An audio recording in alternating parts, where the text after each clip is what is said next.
భావిస్తున్నాను. ನಿಮ್ಮೆಲ್ಲರನ್ನು ಈ ಥರ ನೋಡುವುದು ನಮಗೆ ಎಷ್ಟೋ ಸಂತೋಷ ಉಂಟು ಮಾಡ್ತಾ ಇದೆ. సంతోష్ అన్న వారి గృహంలో చేరడం చాలా సంతోషం. ಇವತ್ತಿನ ದಿವಸ ಸಂತೋಷವಾಗಿ ಸಹೋದರ ಸಂತೋಷ್ ಅವರ ಮನೆಯಲ್ಲಿ ಈ ಥರ ಕೂಡುವುದು ಒಂದು ಭಾಗ್ಯವಾಗಿದೆ ನಮ್ಮೆಲ್ಲರಿಗೂ. మరి ఈ యొక్క వారం దినములు ఈ యొక్క బెల్గాం పట్టణంలో ఆయా ప్రాంతాలలో దేవుని పని చేయడానికి ప్రభు సాయం చేశాడు. ಈ ಒಂದು ವಾರದಲ್ಲಿ ಈ ಬೆಳಗಾಂ ಪ್ರಾಂತದಲ್ಲಿ ದೇವರ ಒಂದು ಕಾರ್ಯವನ್ನು ನಡೆಸಲಿಕ್ಕೆ ಅವಕಾಶವನ್ನು ದೇವರು ಕೊಟ್ಟಿದ್ದಾರೆ.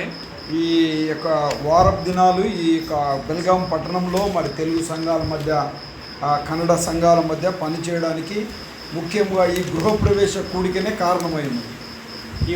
ಈ ವಾರದಲ್ಲಿ ನಾವು ನೋಡಿದಾಗ ತೆಲುಗು ಅಸೆಂಬ್ಲಿಗಳಲ್ಲಿ ಕನ್ನಡ ಅಸೆಂಬ್ಲಿಗಳಲ್ಲಿ ಕೆಲಸ ಬರಲಿಕ್ಕೆ ಮೇನ್ ರೀಸನ್ ಅಂದರೆ ಈ ಒಂದು ಮನೆ ಪ್ರತಿಷ್ಠೆ ಅಂತ ಹೇಳ್ಬೋದು. ಅದನ್ನು బట్టి ప్రభుని స్తుతిస్తున్నాం. ಅದಕ್ಕಾಗಿ ದೇವರನ್ನು ಸ್ತುತಿ ಮಾಡ್ತಾ ಇದ್ದೀವಿ. ఇక్కడ కూడా మరి తెలుగు వారు ఉన్నారు, కన్నడ వారు ఉన్నారు. ಇಲ್ಲಿನೂ ನೋಡಿದಾಗ ತೆಲುಗು ಮಂದಿ ಇದ್ದಾರೆ, ಕನ್ನಡ ಮಂದಿ ಇದ್ದಾರೆ. మరి ప్రత్యేకంగా ఈ సమయంలో సంతోషన్న నన్ను ప్రేమించి మరి ఆంధ్ర నుంచి ప్రత్యేకంగా పిలిపించి మరి మీతో కలిసి సావాసం చేయడానికి దేవుడిచ్చిన సమయాన్ని బట్టి నేను ఎంతగా ప్రభుని స్తుతిస్తున్నాను.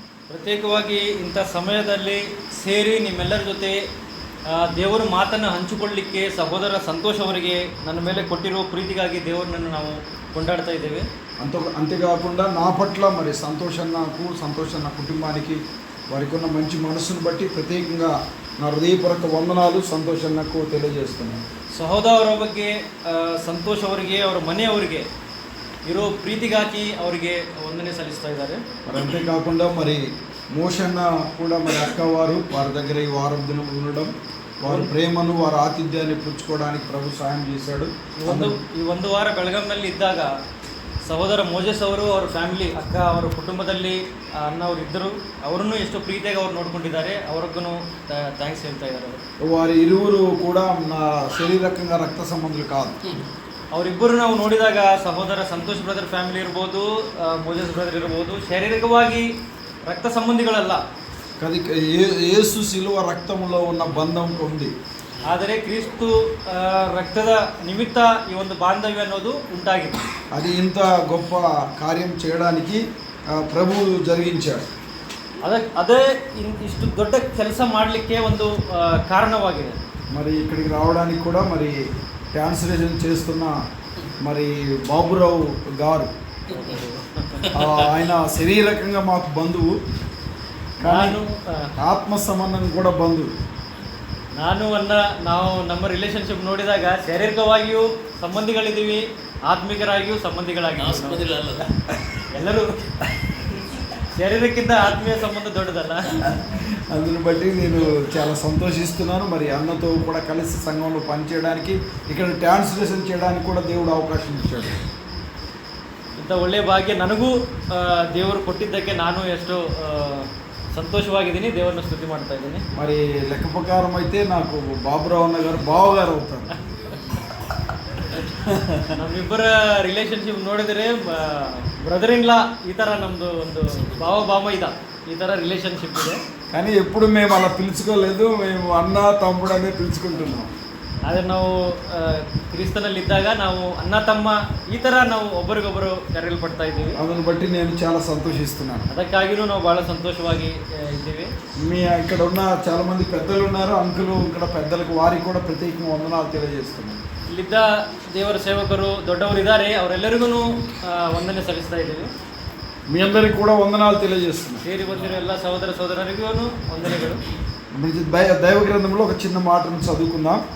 ಸತ್ಯವೇದದಲ್ಲಿ ಒಂದು ಸಣ್ಣ ವಾಕ್ಯವನ್ನು ನಾವು ನೋಡಿ ಮುಂದೆ ಸಾಗೋಣ. పరిశుద్ధమైన బైబిల్ గ్రంథం నుండి యోబు ಗ್ರಂಥದಲ್ಲಿ ಒಂದು ವಾಕ್ಯವನ್ನು ನೋಡಿ ಮುಂದೆ ಸಾಗೋಣ. 8వ అధ్యాయము 8ನೇ ಅಧ್ಯಾಯ 5-6 వచనాలు నేను చదువుతున్నాను తెలుగులో. 5-6 వచనಗಳು ನೋಡೋಣ.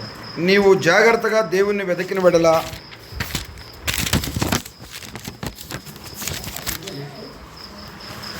8ನೇ ಅಧ್ಯಾಯ 5-6ನೇ ವಚನ.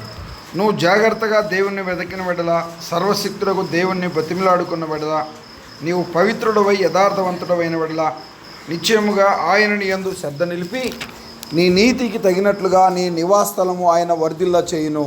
ನೀನು ಶುದ್ಧನು ಯಥಾರ್ಥನವಾಗಿ ಕುತೂಹಲದಿಂದ ಆತನ ಪ್ರಸನ್ನತೆಯನ್ನು ಬಯಸಿ ಸರ್ವಶಕ್ತನಿಗೆ ನಿನ್ನ ವಿಜ್ಞಾಪನೆಯನ್ನು ಮಾಡಿಕೊಂಡರೆ ಆತನು ನಿಶ್ಚಯವಾಗಿ ನಿನಗೋಸ್ಕರ ಎಚ್ಚೆತ್ತು ನಿನ್ನ ನೀತಿಯ ನಿವಾಸವನ್ನು ಸಮೃದ್ಧಿಗೊಳಿಸುವುದು. దేవుడు ఏ రీతిగా మరి నివాస స్థలాన్ని దీవిస్తాడనే సంగతిని ఇక్కడ తెలియజేస్తున్నట్టుగా మనం చూస్తున్నాం. ಇಲ್ಲಿ ನಾವು ನೋಡಿದಾಗ ದೇವರು ನಾವು ನಿವಾಸ ಮಾಡೋ ಸ್ಥಳವನ್ನು ಯಾವ ತರವಾಗಿ ಆಶೀರ್ವಾದ ಮಾಡ್ತಾರಂತ ಹೇಳಿ ನಾವು ನೋಡ್ತಾ ಇದ್ದೇವೆ. అంటే దైవ గ్రంథం అన్నిటికంటే ముందు రాయబడిన గ్రంథం ఏబు గ్రంథం. ದೈವ ಗ್ರಂಥದಲ್ಲಿ ನಾವು ನೋಡಿದಾಗ ಬೈಬಲ್ನಲ್ಲಿ ಮೊದಲನೇದಾಗಿ ಬರೆಯಲ್ಪಟ್ಟಿರೋ ಗ್ರಂಥ ಯಾವುದಂದ್ರೆ ಏಬು ಗ್ರಂಥ ಆಗಿದೆ. ఈ ఏబు మరి మోషే నివసించిన కాలంలో నివసించి ఉండవచ్చని చరిత్ర ఆధారంగా చూస్తూ ఉన్నాం. ಚರಿತ್ರೆ ಆಧಾರ ಮೇಲೆ ನಾವು ನೋಡಿದಾಗ ಯೋಬನು ಮೋಶೆ ಇದ್ದಿರುವ ಕಾಲದಲ್ಲಿ ಇರಬಹುದಂತ ಹೇಳಿ ನಾವು ಯೋಚನೆ ಮಾಡಬಹುದು. భక్తుడు ఇక్కడ మరి ఒక కుటుంబము ఆశీర్వదించబడాలి అని అంటే ఏమి చేయాలో మనం ఎలా ఉండాలనే సంగతులు కొన్ని సంగతులు చెప్తూ ఉన్నాడు. ಇಲ್ಲಿ ನಾವು ನೋಡಿದಾಗ ಒಂದು ಕುಟುಂಬ ಆಶೀರ್ವಾದ ಪಡಬೇಕಂದ್ರೆ ಯಾವ ತರ ಇರಬೇಕಂತ ಹೇಳಿ ಭಕ್ತನು ಇಲ್ಲಿ ವರ್ಣಿಸ್ತಾ ಇದ್ದಾನೆ. ఇక్కడ 5 మాటలు తెలియజేస్తున్నట్టుగా మనం చూస్తున్నాం. 5 అంశాలను ನಾವು ಇಲ್ಲಿ ನೋಡಬಹುದು. చాలా జాగ్రత్తగా ఈ విషయాలను మనం గమనించాలి. ಎಲ್ಲರನ್ನೂ ಜಾಗೃತಿಯಾಗಿ ನೋಡಬೇಕಾಗಿ ಮನವಿ.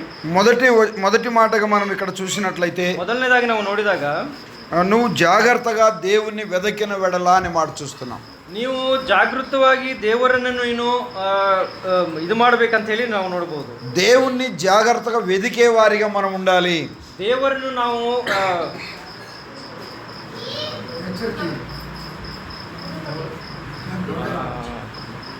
ದೇವರನ್ನು ನಾವು ಕಂಡುಕೋಬೇಕಂತ ಹೇಳಿ ನಾವು ನೋಡ್ತಾ ಇದ್ದೀವಿ. ఆ జాగ్రత్తగా దేవుణ్ణి వెదికే వారిగా ఉండాలి అనే మాట ఇక్కడ ಜಾಗೃತಿಯಾಗಿ ನಾವು ಕಂಡುಕೋಬೇಕು ಅವರಿಗೆ. మరి ఆ మాట చాలా విలువైనదిగా మనం చూస్తూ ఉన్నాం. ఆ మాತು ನಾವು ನೋಡಿದಾಗ ಎಷ್ಟೋ ವ್ಯಾಲ್ಯೂ ಇದೆ ಅಂತ ಹೇಳಿ ನಾವು ನೋಡಬಹುದು. ఆయన ఎక్కడ ఉన్నాడని మనం వెతకాలి. ಆತನು ಎಲ್ಲಿದ್ದಾನೆ ಅಂತ ಹೇಳಿ ನಾವು ನೋಡಬೇಕು. ఇప్పుడు నేటి దినాలలో చాలా మంది వెతుకుతా ఉన్నారు దేవుణ్ణి. ಎಷ್ಟೋ ಮಂದಿ ನಾವು ನೋಡಿದಾಗ ದೇವರನ್ನು ಹುಡುಕ್ತಾ ಇದ್ದಾರೆ. ఎక్కడికెక్కడికో దేవుణ్ణి చూడాలని వెళ్తున్నారు. ದೇವರನ್ನ ಇಲ್ಲೆಲ್ಲೋ ನೋಡ್ಬೇಕಂತ ಹೇಳಿ ಹುಡುಕ್ತಾ ಇದ್ದಾರೆ. ఆయన మన మధ్య ఉన్నాడు అనే సంగతిని మనం గుర్తెరగాలి. ಆದರೆ ಅವರು ನಮ್ಮ మధ్యದಲ್ಲೇ ಇದ್ದಾರೆ ಅಂತ ಹೇಳಿ ನಾವು ಅದನ್ನು ನೋಡಬೇಕು. ఆయన మన పక్కలో ఉన్నాడనే సంగతిని గుర్తెరగాలి. ನಮ್ಮ పక్కದಲ್ಲೇ ಇದ್ದಾರೆ ಅಂತ ಹೇಳಿ ನಾವು ಜ್ಞಾಪಕ ಇಟ್ಕೋಬೇಕು. ఆయన మన హృదయంలో ఉన్నాడనే సంగతిని గమనించాలి. ನಮ್ಮ ಹೃದಯದಲ್ಲೇ ದೇವರು ಇದ್ದಾರೆ ಅಂತ ಹೇಳಿ ನಾವು ಜ್ಞಾಪಕ ಇಟ್ಕೋಬೇಕು. మన పక్కన ఉన్న మన ముందు ఉన్న ఆయనను మనం వెతికే వారిగా ఉండాలి. ನಮ್ಮ పక్కದಲ್ಲಿದ್ರೂ ನಮ್ಮ ఎదురుగಡೆ ఇద్దరు ಅವರನ್ನು ನಾವು ಹಿಂಬಾಲಿಸುವವರಾಗಿರಬೇಕು. చాలా మందిని మనం గమనించినట్లయితే ఎಷ್ಟో మందికి ನಾವು ನೋಡಿದಾಗ ఉదయం నుంచి సాయంత్రం వరకు ఎన్నో వెతికేవాడిగా మానవుడు ఉంటున్నాడు. ಬೆಳಕಿಂದ ಸಂಜೆ ಮಟ್ಟ ನಾವು ನೋಡಿದಾಗ ಏನೋ ಒಂದು ಹುಡುಕಾಡಿದಂಗೆ ನಾವು ನೋಡ್ತಾ ಇರ್ತೀವಿ. ఇక్కడ సోదరీలు నేను ఒక మాట అడుగుతున్నాను. ಇಲ್ಲಿ ಸಹೋದರಿದ್ದಾರೆ, ಅವರಿಗೆ ಒಂದು ಮಾತು ಕೇಳಬೇಕಾಗಿದೆ. పొద్దున్నే లేస్తున్నాగానే మీరు ఏం వెతుకుతారు? ಬೆಳಗ್ಗೆ ಎದ್ದ ಮೇಲೆ ನೀವು ಏನು ಹುಡುಕ್ತಾ ಇರ್ತೀರಿ? ಏನು ಹುಡುಕ್ತೀರಿ ನೀವು?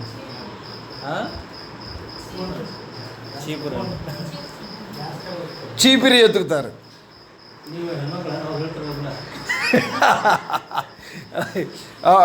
అంటే సోదరీలు పొద్దున్నే లేస్తున్నాగానే ఏం వెతుకుతారు? సహోదరులు ಬೆಳಗ್ಗೆ ಎದ್ದಾಗ ಏನು ಹುಡುಕ್ತಾರೆ ಅವರು? చెప్పండి. చీపిరిని వెతుకుతారు. సోదరులను అడగండి, సోదరులు ఏం వెతుకుతారు? ಜಾಡುವನ್ನು ಹುಡುಕ್ತಾ ಇರ್ತಾರೆ ಅವರು. సోదరులు ఏం వెతుకుతారు? సహోదరులు ಯಾವುದನ್ನು ಹುಡುಕ್ತಾರೆ ಅವರು? ఎతికేది ಏನನ್ನು ಹುಡುಕ್ತಾರೆ ಅವರು? ಸಹೋದರರು ಈ ಮಾತಾಡಲ್ಲ ಚಾ ಹುಡುಕ್ತೀರಾ? చాలా సోదరులు అయితే మన ఆంధ్రలో అయితే చదువు వచ్చిన వారైతే పేపర్ను వెతుకుతారు. ಸಹೋದರ ಆಲ್ಮೋಸ್ಟ್ ನಾವು ನೋಡಿದಾಗ ಆಂಧ್ರದಲ್ಲಿ ಇರ್ಬೋದು, ಇಲ್ಲಿನೂ ಅಷ್ಟೇ ಪೇಪರ್ ನೋಡ್ಲಿಕ್ಕೆ ಅಂತ ಹುಡುಕ್ತಾ ಇರ್ತಾರೆ ಅವರು. తర్వాత టీ ఎత్తుకుతారు. ಆಮೇಲೆ ಚಾಯ್ ಟೀಯನ್ನು ನೋಡ್ತಾರೆ. ఇప్పుడు ನೀವು జనరేషన్లో ಇವತ್ತಿನ ಜನರೇಷನ್ದಾಗ ನಾವು ನೋಡಿದಾಗ ఫోన్ ఎక్కడుందని ఎత్తుకులాడుకుంటారు. ಮೊಬೈಲ್ ಎಲ್ಲಿದೆ ಅಂತ ಹೇಳಿ ಹುಡುಕ್ತಾ ಇರ್ತಾರೆ. ఫోన్ను లోపల చూసి ఎత్తుకులాడతాడు. ಫೋನ್ ಒಳಗಡೆ ಏನಿದೆ ಅಂತ ನೋಡ್ಲಿಕ್ಕೆ ಅಂತ ಅವರು ಹುಡುಕ್ತಾ ಇರ್ತಾರೆ. ಅವರು వాట్సాప్లో ఎవరైనా మెసేజ్ పంపించారా? ವಾಟ್ಸಾಪ್ ನಲ್ಲಿ ಯಾರಾದರೂ ಮೆಸೇಜ್ ಕಳಿಸಿದಾರಾ? ఎవరు టెస్ట్ మనుషులు ఏమన్నా మెసేజ్ పెట్టారా? ಏನಾದರೂ ಟೆಸ್ಟ್ ಮೆಸೇಜ್ ಏನಾದರೂ ಕಳಿಸಿದಾರಾ ಅಂತ ಹೇಳಿ. ఇన్స్టాగ్రామ్ లో ఎవరన్నా ఏమన్నా మెసేజ్ పెట్టారా? ఇన్స్టాగ్రామ్ ನಲ್ಲಿ ಏನಾದರೂ ಕಳಿಸಿದಾರಾ ಅಂತ ಹೇಳಿ. ఎవరన్నా మనకి ఏమన్నా ఫోన్ చేశారు? మిస్డ్ కాల్స్ ఏమన్నా ఉన్నాయా? ನಮಗೆ ಯಾರಾದರೂ ಫೋನ್ ಮಾಡಿದಾರೇನೋ, ಮಿಸ್ ಕಾಲ್ ಏನದಾವೋ ಅಂತ ಹೇಳಿ ನೋಡ್ತಾ ಇರ್ತೀವಿ. ఇది వెతుకులాడుతున్నట్టుగా మనం చూస్తున్నాం. ಎಲ್ಲ ಹುಡುಕ್ಲಿಕ್ಕೆ ನಾವು ನೋಡ್ತಾ ಇರ್ತೀವಿ ಇವತ್ತಿನ ದಿವಸದಲ್ಲಿ. ఈ రోజు మానవాళిలో మనం గమనించినట్లయితే ಇವತ್ತಿನ ದಿವಸಗಳಲ್ಲಿ ಮನುಷ್ಯರಲ್ಲಿ ನಾವು ನೋಡಿದಾಗ 70% దగ్గర 70% మనుషుల దగ్గర 4GB మొబైల్ ఉన్నట్టుగా మనకు సర్వేలో చూస్తున్నాం. 70% ಮನುಷ್ಯರಲ್ಲಿ ನಾವು ನೋಡಿದಾಗ 4G ಮೊಬೈಲ್ ಇದೆ ಅಂತ ಹೇಳಿ ನಾವು ಸರ್ವೇದಾಗ ನಾವು ನೋಡ್ಬೋದು. ఆండ్రాయిడ్ ఫోన్ వాడుతున్నట్టుగా మనం చూస్తున్నాం. ಆಂಡ್ರಾಯ್ಡ್ ಮೊಬೈಲ್ ಯೂಸ್ ಮಾಡ್ತಾ ಇದ್ದಾರೆ ಅಂತ ಹೇಳಿ ನಾವು ನೋಡ್ಬೋದು. ఒక 10% మాత్రం కీప్యాడ్ ఫోన్ వాడుతున్నట్టుగా మనం చూస్తున్నాం. ಬರೀ 10% ಮಾತ್ರ ಕೀಪ್ಯಾಡ್ ಮೊಬೈಲ್ ಇದೆ ಅಲ್ಲ ಹಳೇದು ಅಂಥದ್ದಷ್ಟೇ ಯೂಸ್ ಮಾಡ್ತಾ ಇದ್ದಾರೆ. ఇంకా మనం ఒక 20% చూస్తే కొన్ని ట్రైబల్స్ ప్రాంతాలలో వారికి పవర్ లేని ప్రాంతాలు కొన్ని గ్రామాలు ఉన్నాయి కనుక వారికి మొబైల్ నెట్వర్క్ గురించిన సంభాషణ ఇన్ఫర్మేషన్స్ వారికి సరిగా లేదు. ಆದರೆ ಮಿಕ್ಕಿ 20% ನಾವು ನೋಡಿದಾಗ ಅವರು ಟ್ರೈಬಲ್ ಪ್ರಾಂತಗಳಲ್ಲಿ ಅಲ್ಲಿ ಇದ್ದವರಿಗೆ ಅವರಿಗೆ ಮೊಬೈಲ್ ಅಂದರೆ ನೆಟ್ವರ್ಕ್ ಇರೋದಿಲ್ಲ. సో అంత ప్రాంతాಗಳಲ್ಲಿ మొబైలే కాಣಿಸೋದಿಲ್ಲ ಅಂತ ನಾವು ನೋಡ್ಬೋದು. వారు ఏమి ఎతుకుతున్నారు అనే సంగతిని వారిని అడిగి చెప్తారు. ಅವರು ಏನು ಹುಡುಕ್ತಾ ಇದ್ದಾರೆ ಅಂತ ಹೇಳಿ ಅವ್ರನ್ನ ಕೇಳಿದ್ರಷ್ಟೇ ನಮಗೆ ಗೊತ್ತಾಗೋದು. కానీ బైబిల్ గ్రంథంలో మనం చూసినట్లయితే ಆದರೆ ಬೈಬಲ್ನಲ್ಲಿ ನಾವು ನೋಡಿದಾಗ మనము దేవుణ్ణి వెతికే వారిగా ఉండాలి అని మాట చూస్తాం. ನಾವು ದೇವರನ್ನು ಹುಡುಕೋರಾಗಿ ಇರಬೇಕಂತ ಹೇಳಿ ನಾವು ನೋಡ್ತಾ ಇದ್ದೀವಿ. దేవుడు మన కుటుంబాన్ని ఆశీర్వదించాలి అంటే ದೇವರು ನಮ್ಮ కుటుంబವನ್ನು ఆశీర్వాద ಮಾಡಬೇಕಂದ್ರೆ మనం దేవుణ్ణి వెతకాలి. ನಾವು ದೇವರನ್ನು ಹುಡುಕಬೇಕಾಗಿದೆ. చాలా జాగ్రత్తగా మనం ఆలోచన చేయాలి. ಬಹಳ ಜಾಗೃತವಾಗಿ ನಾವು ಅವರನ್ನು ಹುಡುಕಬೇಕಾಗಿದೆ. ఒక చార్లెస్ స్పర్జన్ అనే ఒక భక్తుడు ఇలా చెప్తాడు.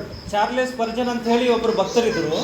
నువ్వు వేకువనే దేవుని ప్రార్థనతో ప్రారంభించు దినాన్ని అని చెప్తారు. ಅವ್ರು ಹೇಳೋದೇನೆಂದರೆ ನೀವು ಬೆಳಗ್ಗಿನ ಜಾವ ಮೊದಲನೇ ಜಾವ ಎದ್ದು ದೇವರನ್ನು ನೀವು ಹುಡುಕ್ಬೇಕಂತ ಹೇಳಿ ಅವ್ರು ಹೇಳ್ತಾರೆ. ప్రార్థనతో దినాన్ని ముగించు అని చెప్తారు. ಪ್ರಾರ್ಥನೆಯಿಂದ ಆರಂಭ ಮಾಡಬೇಕು, ಪ್ರಾರ್ಥನೆಯಿಂದ ನಿನ್ನ ದಿವಸ ಮುಗಿಸಬೇಕಂತ ಹೇಳಿ ಹೇಳ್ತಾರೆ. ఎవరైతే వేకువనే దేవుని వెతికే వారిగా ఉంటారో ಬೆಳಗ್ಗೆ ಯಾರು ದೇವರನ್ನು ಹುಡುಕ್ಲಿಕ್ಕೆ ಮುಂದೆ ಬರ್ತಾರೋ వారి కుటుంబాన్ని దేవుడు దీవిస్తారన్న సంగతిని మనం చూస్తున్నాం. ಅಂತವರ కుటుంబವನ್ನು ದೇವರು ಆಶೀರ್ವಾದ ಮಾಡ್ತಾರೆ. 63వ కీర్తనను మనం చూసినట్లయితే కీర్తన 63ನೇ అధ్యాయದಲ್ಲಿ ನಾವು ನೋಡಿದಾಗ నా దేవా నా దేవుడవు నీవే వేకువనే నేను నిన్ను వెతికేదను అనే మాట చూస్తున్నాం. నా దేవా ನನ್ನ ದೇವರು ನೀವೇ ಬೆಳಗ್ಗಿನ ಮೊದಲನೇ ಜಾವ ನಾನು ನಿನ್ನನ್ನು ಹುಡುಕ್ತಾ ಇರ್ತೀನಿ ಅಂತ ಹೇಳಿ ಅಲ್ಲಿ ಬರೆಯಲ್ಪಟ್ಟಿದೆ. ఏకువనే దేవుని సన్నిధిని వెతకాలి. ಬೆಳಗ್ಗಿನ ಮೊದಲನೇ ಜಾವದಲ್ಲಿ ನಾವು ದೇವರ ಸನ್ನಿಧಿಯನ್ನು ಹುಡುಕಬೇಕು. ఏకువనే దేవుని పాదాలు పట్టుకొని ప్రార్థన చేయాలి. ಬೆಳಗಿನ ಜಾವ ನಾವು ಎದ್ದು ದೇವರ ಕಾಲು ಹಿಡಿದು ಅವರಿಗೆ ಮೊರೆ ಮಾಡಬೇಕು. ఎవరి ముఖం చూడక ముందే మనము బైబిల్ ముఖం చూడాలి.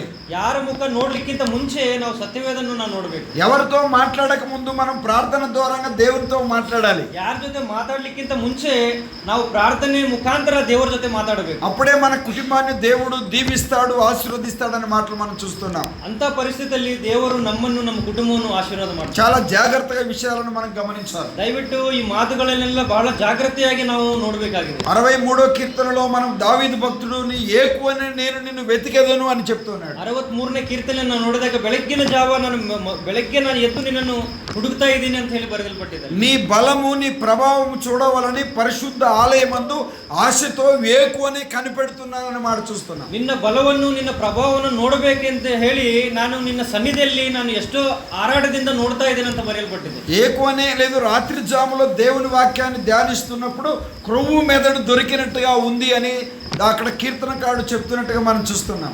ರಾತ್ರಿ ಸಮಯದಲ್ಲಿ ನಿನ್ನ ವಾಕ್ಯವನ್ನು ನಾನು ಧ್ಯಾನಿಸುವಾಗ ನನಗೆ ಕೊಬ್ಬು ಮತ್ತೆ ಮೆದುಳು ದೊರಕಿದಂಗ ನನಗೆ ತೃಪ್ತಿ ದೊರಕ್ತಾ ಇದೆ ಅಂತ ಹೇಳಿ ಅಲ್ಲಿ ಭಕ್ತನು ಹೇಳ್ತಾ ಇದ್ದಾನೆ. కొవ్వు అంటే మీకు అర్థమైందా? ಕೊಬ್ಬು ಅಂದರೆ ಗೊತ್ತಿದೆ ಅಲ್ಲ ಎಲ್ಲರಿಗೂ, ಫ್ಯಾಟ್ ನಾನ್ ವೆಜ್ನಲ್ಲಿ ಬರುತ್ತಲ್ಲ. అది లేకపోతే మనము సండే గడవదు. ಅದಿಲ್ಲ ಅಂದರೆ ನಮ್ಮ ಸಂಡೇ ದಿವಸನೇ ಹೋಗೋದಿಲ್ಲ. అది అది ఆ యొక్క భోజనాన్ని గురించి అక్కడ చెప్పాడు. ಅದಕ್ಕಾಗಿ ಅದರಲ್ಲಿರುವ ಟೇಸ್ಟನ್ನು ಅಲ್ಲಿ ಅವರು ಬರೆಯಲ್ಪಟ್ಟಿದ್ದಾರೆ. ಆ ಥರ ఇక మెదడు అనేది కూడా చాలా టేస్ట్గా ఉంటుంది. ಮೆದುಳು ಅದು ಎಷ್ಟು ಮಂದಿ ನೀವು ಟೇಸ್ಟ್ ಮಾಡಿದ್ರೆ ಗೊತ್ತಿಲ್ಲ, ಅದನ್ನು ಭಾಳ ಟೇಸ್ಟ್ ಆಗಿರುತ್ತೆ. అది అందుకే అక్కడ కొవ్వు మెదడు దొరికినట్టుగా ఉందని చెప్పాడు. ಅದಕ್ಕಾಗಿ ಆ ಕೊಬ್ಬು ಮತ್ತೆ ಮೆದುಳು ಎರಡು ಬಹಳ ಟೇಸ್ಟ್ ಆಗಿರ್ತಾವ ಅಂತ ಹೇಳಿ ಅದರ ಬಗ್ಗೆ ಬರೆಯಲ್ಪಟ್ಟಿದೆ. మీరందరూ కొవ్వును తినవచ్చు, ನೀವೆಲ್ಲರೂ ಆ ಕೊಬ್ಬನ್ನು తిందిరಬಹುದು, మెదడు కూడా తిని ఉండొచ్చు, ಮೆದುಳು తిందిరಬಹುದು. దానికంటే మధురమైనది ఆ యొక్క రుచికరమైనది ఆ దేవుని సన్నిధిలో మనకు దొరుకుతుంది. ಆದರೆ ಅದಕ್ಕಿಂತ ಶ್ರೇಷ್ಠವಾಗಿರೋದು, ರುಚಿಕರವಾಗಿರೋದು ನಾವು ನೋಡಿದಾಗ ದೇವರ ಸನ್ನಿಧಾನದಲ್ಲಿ ನಮಗೆ ಅದು ಸಿಗುತ್ತೆ. చాలా జాగ్రత్తగా మనం గమనించాలి. ಬಹಳ ಜಾಗೃತವಾಗಿ ನಾವು ಗಮನ ಮಾಡಬೇಕು. ఇప్పుడు అన్నిటికంటే విలువ కలిగినది ఏంటి చెప్పండి? ಎಲ್ಲಕ್ಕಿಂತ ವಿలుವೆ ಆಗಿರೋದು ಯಾವುದಂತ ಹೇಳ್ಬೋದು ನೀವು? సోదరులైనా చెప్పొచ్చు. ಸಹೋದರ ಯಾರಾದರೂ ಹೇಳ್ಬೋದು. ಬೆಲೆ ಬಾಳುವುದು ಎಲ್ಲಕ್ಕಿಂತ ಜಾಸ್ತಿ ಬೆಲೆ ಬಾಳುವುದು. మీకు అర్థం కాలేదా? అన్నిటికంటే విలువైన వస్తువు ఏంటి? Very good. బంగారము అనే మాట బంగారు కంటే విలువైన, మేలిమి బంగారు కంటే విలువైనదని దేవుని వాక్యం అనే సంగతి 19వ కీర్తనలో మనం చూస్తున్నాం. 19ನೇ ಕೀರ್ತನದಲ್ಲಿ ನಾವು ನೋಡಿದಾಗ ಮೇಲಿಮಿ ಬಂಗಾರಕ್ಕಿಂತಲೂ ಹೆಚ್ಚಾಗಿರುವುದಾಗಿ ದೇವರ ವಾಕ್ಯ ಅಂತ ಹೇಳಿ ಅಲ್ಲಿ ಬರೆಯಲ್ಪಟ್ಟಿದೆ. మేలిమి బంగారు కంటే విలువైనది దేవుని వాక్యం. ಮೇಲಿಮಿ ಬಂಗಾರಕ್ಕಿಂತಲೂ ಶ್ರೇಷ್ಠವಾಗಿರೋದು ದೇವರ ವಾಕ್ಯ. చాలా జాగ్రత్తగా ఆలోచన చేయాలి. ಬಹಳ ಜಾಗೃತವಾಗಿ ನಾವು ಯೋಚನೆ ಮಾಡಬೇಕು. రెండో ప్రశ్న అడుగుతున్నాను మేము. ಎರಡನೇ ಪ್ರಶ್ನೆ ನಿಮಗೋಸ್ಕರ, రుచి అన్నిటికంటే రుచికరమైన పదార్థం ఏంటి? ಎಲ್ಲಕ್ಕಿಂತ ರುಚಿಕರವಾಗಿರೋದು ಏನಾಗಿದೆ? తేనె. మాంసమా? రుచి తేనె. అది కూడా 19వ కీర్తనలో మాట చూస్తున్నాం. ಅದರ ಬಗ್ಗೆ ನಾವು 19ನೇ ಕೀರ್ತನೆಯಲ್ಲಿ ನಾವು ನೋಡ್ತೀವಿ. చాలా మందికి తేనె రుచి కాదు, మాంసమే రుచి. ಬಹಳ ಮಂದಿಗೆ ನಾವು ನೋಡಿದಾಗ ಜೇನಿಗಿಂತಲೂ ಮಾಂಸನೇ ರುಚಿಯಾಗಿರುತ್ತೆ. బ్రదరే కాదు కానీ అందరికి చాలా వరకు మాంసం లేకపోతే మనకు సండే ముందుకు సాగదు. ಬರೀ ಬ್ರದರೇ ಅಂತಲ್ಲ, ಎಷ್ಟೋ ಮಂದಿ ನಾವು ನೋಡಿದಾಗ ಸಂಡೆ ಅಂದರೆ ಮಾಂಸ ಎಲ್ಲರಿಗೂ ನೆನಪು ಬರುತ್ತೆ. అది మందిరానికి ఆలస్యంగా రావడానికి కారణం అది. ಮಂದಿರಕ್ಕೆ ಆಲಸ್ಯವಾಗಿ ಲೇಟಾಗಿ ಬರ್ಲಿಕ್ಕೂ ಅದೊಂದು ರೀಸನ್ ಆಗಿರುತ್ತೆ. మందిరానికి వచ్చి నిద్రపోవడానికి కారణం అది. ಮಂದಿರಕ್ಕೆ ಬಂದು ನಾವು ನಿದ್ದೆ ಹೊಡಿಲಿಕ್ಕೂ ರೀಸನ್ ಅದಾಗಿರುತ್ತೆ. మందిరానికి వస్తారు, కూర్చుంటారు, నిద్రపోతారు. ಮಂದಿರಕ್ಕೆ ಬಂದು ಕುತ್ಕೊಂಡು ಒಬ್ಬೊಬ್ಬರು ನೋಡಿದಾಗ ನಾವು ನಿದ್ದೆ ಹೊಡಿತಾ ಇರ್ತಾರೆ. ఇక్కడ ఆమేన్ అన్న తర్వాత లేస్తారు, అయిపోయింది. ಆಮೇಲೆ ಅಂದ ಮೇಲೆ ಎದ್ದೆ ಇರ್ತಾರೆ. అప్పుడు వందనాలు చెప్పి వెళ్ళిపోతారు. ಎಲ್ಲರಿಗೂ ವಂದನೆ ಹೇಳಿ ಮತ್ತೆ ಮನೆಗೆ ಹೋಗ್ಬಿಡ್ತಾರೆ. ఈ యొక్క భోజన పానీయాలు చాలా ప్రమాదకరమైనగా మనం చూస్తున్నాం. ಅದಕ್ಕಾಗಿ ಈ ಭೋಜನ ಪದಾರ್ಥಗಳು ಏನಿದಾವಲ್ಲ ಅವು ಬಹಳ ಪ್ರಮಾದಕರವಾಗಿವೆ. చాలా జాగ్రత్త మనం గమనించాలి. ಅದಕ್ಕಾಗಿ ನಾವು ಬಹಳ ಜಾಗ್ರತೆಯಾಗಿ ನಾವು ಇದನ್ನು అన్నిటికంటే విలువ కలిగినది బంగారు. ಎಲ್ಲಕ್ಕಿಂತಲೂ ಶ್ರೇಷ್ಠವಾಗಿರೋದು ಯಾವುದಂದ್ರೆ ಬಂಗಾರ. అన్నిటికంటే రుచికరమైనది తేనె. ಎಲ್ಲಕ್ಕಿಂತಲೂ ರುಚಿಕರವಾಗಿರೋದು ಯಾವುದಂದ್ರೆ ಜೇನು. మురికిపోవాలంటే సబ్బును వాడతాం. బట్టకు మురికిపోవాలంటే సబ్బు వాడతాం. ನಾವು ಬಟ್ಟೆಗೆ ಅದು ಹೊಳಪು ಇದೆಲ್ಲ ಹೋಗ್ಬೇಕಂದ್ರೆ ನಾವೇನ್ ಮಾಡ್ತೀವಿ? ಸೋಪ್ ಯೂಸ್ ಮಾಡ್ತೀವಿ. కానీ దేవుని వాక్యం సబ్బు అని మాట చూస్తున్నాం. ದೇವರ ವಾಕ್ಯ ಆ ಸಾಬೂನ್ ತರ ಇದೆ ಅಂತ ನಾವು ನೋಡ್ಬೋದು. ఏదైనా ఒక వస్తువును, ఒక రాయిని పగలగొట్టాలంటే సుత్తెను వాడతాం. ಒಂದು ಕಲ್ಲನ್ನು ನಾವು ಹೊಡಿಬೇಕಂದ್ರೆ ನಾವು ಏನ್ ಮಾಡ್ತೀವಿ? ಸುತ್ತಳಿಯನ್ನು ಸುತ್ತಿಗೆಯನ್ನು ತಗೋತೀವಿ. అంటే దేవుని వాక్యం సుత్తెగా మనం చూస్తున్నాం. ದೇವರ ವಾಕ್ಯ ಆ ಸುತ್ತಿಗೆ ತರ ಇದೆ ಅಂತ ನಾವು ನೋಡಬಹುದು. చాలా జాగ్రత్తగా మనం గమనించాలి. ಬಹಳ ಜಾಗ್ರತೆಯಾಗಿ ನಾವು ಗಮನ ಮಾಡಬೇಕು. అని ఎవరైనా అనారోగ్యంగా బాధపడుతున్న వ్యక్తికి, ఆహారం తినని వ్యక్తికి పాలు తాపుతాం. ಯಾರಾದರೂ ಅನಾರೋಗ್ಯದಾಗಿದ್ದಾಗ ಅವ್ರಿಗೆ ಊಟ ಮಾಡ್ಲಿಕ್ಕೆ ಹೋಗದೇ ಇರೋ ಸಮಯದಲ್ಲಿ ನಾವೇನ್ ಮಾಡ್ತೀವಿ ಅಂದ್ರೆ ಹಾಲು ಕೊಡ್ತೀವಿ ಅಂತವ್ರಿಗೆ. మరి అది వాక్యము పాల వంటిది అని మాట చూస్తున్నాం. ವಾಕ್ಯವು ಹಾಲಿನ ತರ ಇದೆ ಅಂತ ಹೇಳಿ ನಾವು ನೋಡಬಹುದು. చాలా జాగ్రత్తగా ఈ విషయాలను మనం గమనించాలి. ಬಹಳ ಜಾಗ್ರತೆಯಾಗಿ ಈ ವಿಷಯಗಳನ್ನು ನಾವು ಗಮನ ಪಡಬೇಕು. వాక్యము విత్తనము అని మాట చూస్తున్నాం. ವಾಕ್ಯವು ಬಿತ್ತನೆ ತರ ಇದೆ ಅಂತ ನಾವು ನೋಡಬಹುದು. మనము బంగారు కంటే విలువైనదని, ಬಂಗಾರಕ್ಕಿಂತ ಶ್ರೇಷ್ಠವಾಗಿರೋದಂತ ಹೇಳಿ, జుంటు తేనె దారుల కంటే మధురమైనదని, ಜೇನುತುಪ್ಪಕ್ಕಿಂತಲೂ ಮಧುರವಾಗಿರೋದಂತ ಹೇಳಿ, మరి సుత్తె వంటిదని, ಸುತ್ತುಳಿಗೆ ತರ ಅಂತ ಹೇಳಿ, సబ్బు వంటిదని, ಸಾಬೂನ್ ತರ ಅಂತ ಹೇಳಿ, పాల వంటిదని, ಹಾಲಿನ ತರ ಅಂತ ಹೇಳಿ, విత్తనం వంటిదని, ಬಿತ್ತನೆ ಅಂತ ಹೇಳಿ దేవుని వాక్యాన్ని గురించి మనం చూస్తాం. ದೇವರ ವಾಕ್ಯ ಇವೆಲ್ಲ ಇದರ ಪ್ರಕಾರ ಬರೆಯಲ್ಪಟ್ಟಿದೆ. అది వాక్యమును చదివితేనే అర్థమవుతుంది. ಆ ವಾಕ್ಯವನ್ನು ನಾವು ಓದಿದಾಗ ಅಷ್ಟೇ ನಮಗೆ ಅದು ಅರ್ಥ ಆಗೋದು. వాక్యమును ధ్యానిస్తే అర్థమవుతుంది. ಆ ವಾಕ್ಯವನ್ನು ಧ್ಯಾನ ಮಾಡಿದಾಗ ಅಷ್ಟೇ ನಮಗೆ ಅರ್ಥ ಆಗೋದು. వాక్యమును భుజిస్తే అర్థమవుతుంది. ಆ ವಾಕ್ಯವನ್ನು ನಾವು ಭುಜಿಸಬೇಕು, ಆವಾಗ ನಮ್ಗೆ ಅರ್ಥ ಆಗುತ್ತೆ. అది ఇంట్లో ఎంతమంది ఉంటారో అన్ని బైబిల్ ఉంటాయి. ಮನೆಯಲ್ಲಿ ಎಷ್ಟು ಮಂದಿ ಇರ್ತಾರೋ ಎಲ್ಲರಿಗೂ ಒಂದೊಂದು ಬೈಬಲ್ ತರ ಇರುತ್ತೆ ಮನೆಯಲ್ಲಿ. కానీ బైబిల్ చదవరు. ಆದರೆ ಎಲ್ಲರೂ ಬೈಬಲ್ ಅನ್ನು ಓದೋದಿಲ್ಲ. ఆదివారం రోజు వచ్చిన తర్వాత నా బైబిల్ ఏది అని అడుగుతారు. ಅದು ಭಾನುವಾರ ಬಂದಾಗ ನನ್ನ ಬೈಬಲ್ ಎಲ್ಲಿದೆ ಅಂತ ಹೇಳಿ ಹುಡುಕ್ತಾ ಇರ್ತೀವಿ. నా బైబిల్ చూసావా నువ్వు అని అడుగుతారు. ನನ್ನ బైబిల్ అನ್ನು ನೀವು ನೋಡಿದಿರಾ ಅಂತ ಹೇಳಿ ಹುಡುಕ್ತಾ ಇರ್ತೀವಿ. నా బైబిల్ చూసావని వారు అడుగుతారు మనల్ని. ಬೇರೆಯವರು ಬಂದು ನನ್ನ ಬೈಬಲ್ ನೀನು ನೋಡಿದ್ಯಾ ಅಂತ ಹೇಳಿ ಅವರು ನಮಗೆ ಮತ್ತೆ ಕ್ವಶನ್ ಮಾಡ್ತಾರೆ. ఎవరి బైబిల్ ఎక్కడ ఉందో తెలియదు ఈ వారం అంతట్లో. ಯಾರ ಬೈಬಲ್ ಎಲ್ಲಿದೆ ಅಂತ ಹೇಳಿ ಯಾರಿಗೂ ಗೊತ್ತಾಗೋದಿಲ್ಲ. ఆదివారం రోజు మాత్రం బైబిల్ ఎక్కడో ఎత్తుకులాడి తీసుకొని దానికి డస్ట్ను దులిపి తీసుకొని వస్తారు. ಭಾನುವಾರ ಬಂದಾಗ ಮಾತ್ರ ಬೈಬಲ್ ಇಲ್ಲಿದ್ರು ಅದನ್ನು ತಗೊಂಡು ಅದರ ಮೇಲಿರೋ ಡಸ್ಟ್ ಎಲ್ಲ ಕ್ಲೀನ್ ಮಾಡಿ ಮಂದಿರಕ್ಕೆ ತಗೊಂಡು ಬರ್ತೀವಿ. వాక్యము మనకు అందుబాటులో ఉన్నప్పుడే మనం చదవాలి. ವಾಕ್ಯವು ನಮಗೆ ಸಮೀಪ ಇದ್ದಾಗ ನಾವು ಅದನ್ನು ಓದಬೇಕು. వాక్యం వినబడుతున్నప్పుడే జాగ్రత్తగా వినాలి. ವಾಕ್ಯ ನಮಗೆ ಕೇಳಿಸ್ತಾ ಇದ್ದಾಗ ನಾವು ಅದನ್ನು ಕೇಳಬೇಕು. రాబో దినాలు రాబోతున్నాయి, వాక్యం మనకు దొరకదు. ಬರೋ ದಿವಸಗಳನ್ನು ನೋಡಿದಾಗ ವಾಕ್ಯ ನಮಗೆ ಸಿಗೋದಿಲ್ಲ. మొబైల్లో కూడా యాప్ ఉండదు. ಮೊಬೈಲ್ನಲ್ಲಿನೂ ಯಾಪ್ ಅನ್ನೋದು ನಮಗೆ ಸಿಗೋದಿಲ್ಲ. మన దగ్గర బైబిల్స్ కూడా ఉండవు. ನಮ್ಮ ಕಡೆ ಕೈಲಿ ಹಿಡಿಲಿಕ್ಕೆ ಬೈಬಲ್ ಸಿಗೋದಿಲ್ಲ. ఈ సముద్రం నుండి ఆ సముద్రంకు ఉత్తర దిక్కు నుండి తూర్పు దిక్కు వరకు సంచరించిన వాక్యం దొరకదు. ಆ ಆ ಕಡೆಯಿಂದ ಈ ಕಡೆ, ಆ ಸಮುದ್ರದಿಂದ ಈ ಕಡೆ ಎಲ್ಲಿ ನಾವು ಹುಡುಕಾಡಿದ್ರು ಬೈಬಲ್ ಅನ್ನೋದು ನಮಗೆ ಸಿಗೋದಿಲ್ಲ. ఆమోసు గ్రంథంలో ఆ మాటను మనం చూస్తున్నాం. ಆಮೋಸ್ ಗ್ರಂಥದಲ್ಲಿ ಈ ಮಾತನ್ನು ನಾವು ನೋಡಬಹುದು. దేవుని మాటలో విలువ ఉన్న చాలా గొప్పది. ದೇವರ ಮಾತು ಎಷ್ಟೋ ಬೆಲೆ ಬಾಳುವುದಾಗಿ ನಾವು ಅಲ್ಲಿ ನೋಡಬಹುದು. మనుషుడు దేవుని నోట నుండి వచ్చి మాట వలనే జీవిస్తాడు. ಮನುಷ್ಯನು ದೇವರ ಬಾಯಿಂದ ಬರೋ ಪ್ರತಿ ಮಾತಿನಿಂದ ಜೀವಿಸ್ತಾನಂತ ಹೇಳಿ ಬರೆಯಲ್ಪಟ್ಟಿದೆ. దేవుని మాటలో శక్తి ఉంది.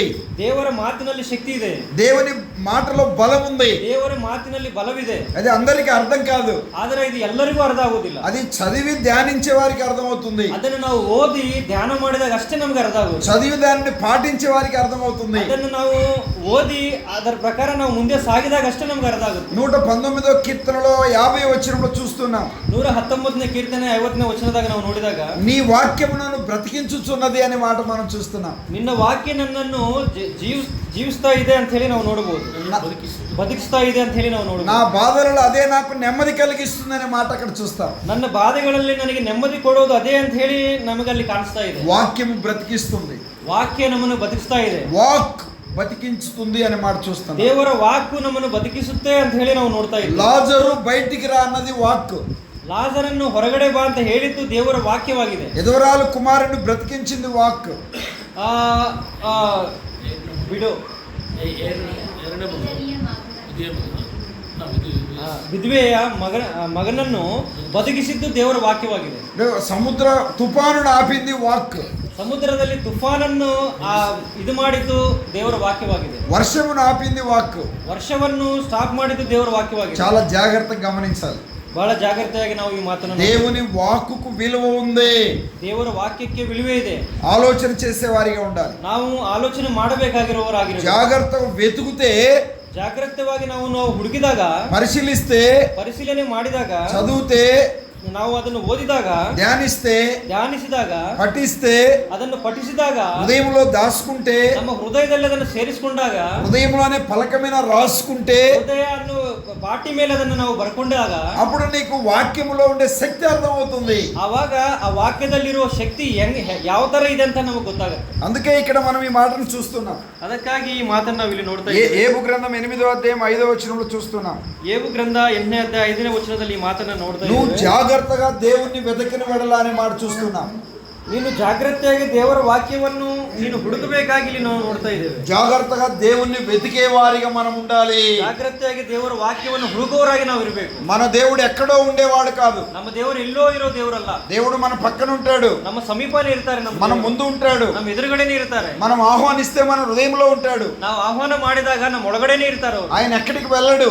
ಅವರು ಎಲ್ಲಿ ಹೋಗೋದಿಲ್ಲ. ఎల్లకాలం మనం ఉన్నన్ని రోజులు మనతో జీవిస్తాడు. ಎಲ್ಲಾ ವೇಳೆಗಳಲ್ಲಿ ನಮ್ಮ ಜೊತೆನೇ ಇರ್ತಾರೆ ಅವರು. చాలా జాగ్రత్తగా ఈ విషయాలను మనం గమనించాలి. దయವಿಟ್ಟು ಬಹಳ ಜಾಗ್ರತೆಯಾಗಿ ಈ ಮಾತನ್ನು ನಾವು ಕೇಳಬೇಕು. ఈ వెతికే వారికి ఆ సంగతులు అర్థమవుతాయి. ಹುಡುಗವರಿಗೆ ಈ ಮಾತೆಲ್ಲ ಅರ್ಥ ಆಗುತ್ತೆ. రెండో మాటగా మనం ఇక్కడ చూస్తున్నాం. ಎರಡನೇ ಮಾತು ನಾವು ಇಲ್ಲಿ ನೋಡಿದಾಗ 53వ కీర్తన 2వ వచనం. 53ನೇ ಕೀರ್ತನೆ 2ನೇ ವಚನ.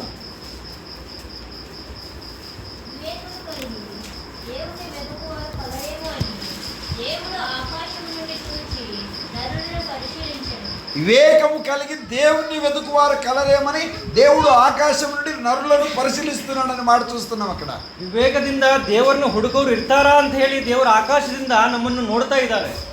ఆకాశం నుండి దేవుడు చూస్తున్నాడు. ಆಕಾಶದಿಂದ ದೇವರು ನಮ್ಮನ್ನು ನೋಡ್ತಾ ಇದ್ದಾರೆ. భూలోకంలో ఉన్న మానవుడు దేవుణ్ణి వెతుకుతాడేమని చూస్తున్నాడు. ಭೂಲೋಕದಲ್ಲಿರುವ ಮನುಷ್ಯ ದೇವರನ್ನು ಹುಡುಕ್ತಾರಾ ಇಲ್ಲ ಅಂತ ಹೇಳಿ ದೇವರು ಅಲ್ಲಿಂದ ನೋಡ್ತಾ ಇದ್ದಾರೆ. దేవుని సన్నిధిని వెతుకుతారేమని చూస్తున్నాడు. ದೇವರ ಸಾನ್ನಿಧ್ಯವನ್ನು ಹುಡುಕ್ತಾರಾ ಇಲ್ಲ ಅಂತ ಹೇಳಿ ದೇವರು ನೋಡ್ತಾ ಇದ್ದಾರೆ. దైవ గ్రంథంలో ఉన్న మాటలను వెతుకుతాడేమని చూస్తున్నారు. ದೈವ ಗ್ರಂಥದಲ್ಲಿರುವ ಮಾತುಗಳನ್ನು ಅವರು ಹುಡುಕ್ತಾರೋ ಇಲ್ಲೋ ಅಂತ ಹೇಳಿ ದೇವರು ನೋಡ್ತಾ ಇದ್ದಾರೆ. ఆకాశము నుండి చూస్తున్నాడు. ಆಕಾಶದಿಂದ ದೇವರು ನೋಡ್ತಾ ಇದ್ದಾರೆ.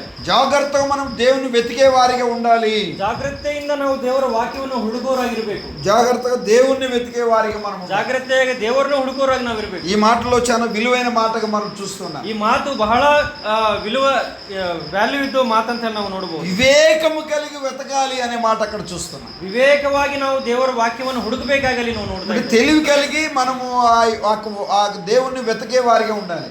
ಜ್ಞಾನದಿಂದ ನಾವು ದೇವರ ವಾಕ್ಯವನ್ನು ಹುಡುಕೋರಾಗಿರ್ಬೇಕು. చాలా జాగ్రత్తగా మనం ఆలోచన చేయాలి. ಬಹಳ ಜಾಗ್ರತೆಯಿಂದ ದೇವರ ವಾಕ್ಯವನ್ನು ಬಗ್ಗೆ ನಾವು ಆಲೋಚನೆ ಮಾಡಬೇಕು. మనము అవివేకంగా ఉండడానికి వీలు లేదు. ನಾವು ಅವಿವೇಕರಾಗಿರಬಾರದು. వివేకం కలిగిన వారిగా మనం వెతకాలి. ವಿವೇಕವರಾಗಿ ನಾವು ದೇವರ ವಾಕ್ಯವನ್ನು ಹುಡುಕಬೇಕು. చాలా మంది ఇంటిలో బైబిల్ ఉంది.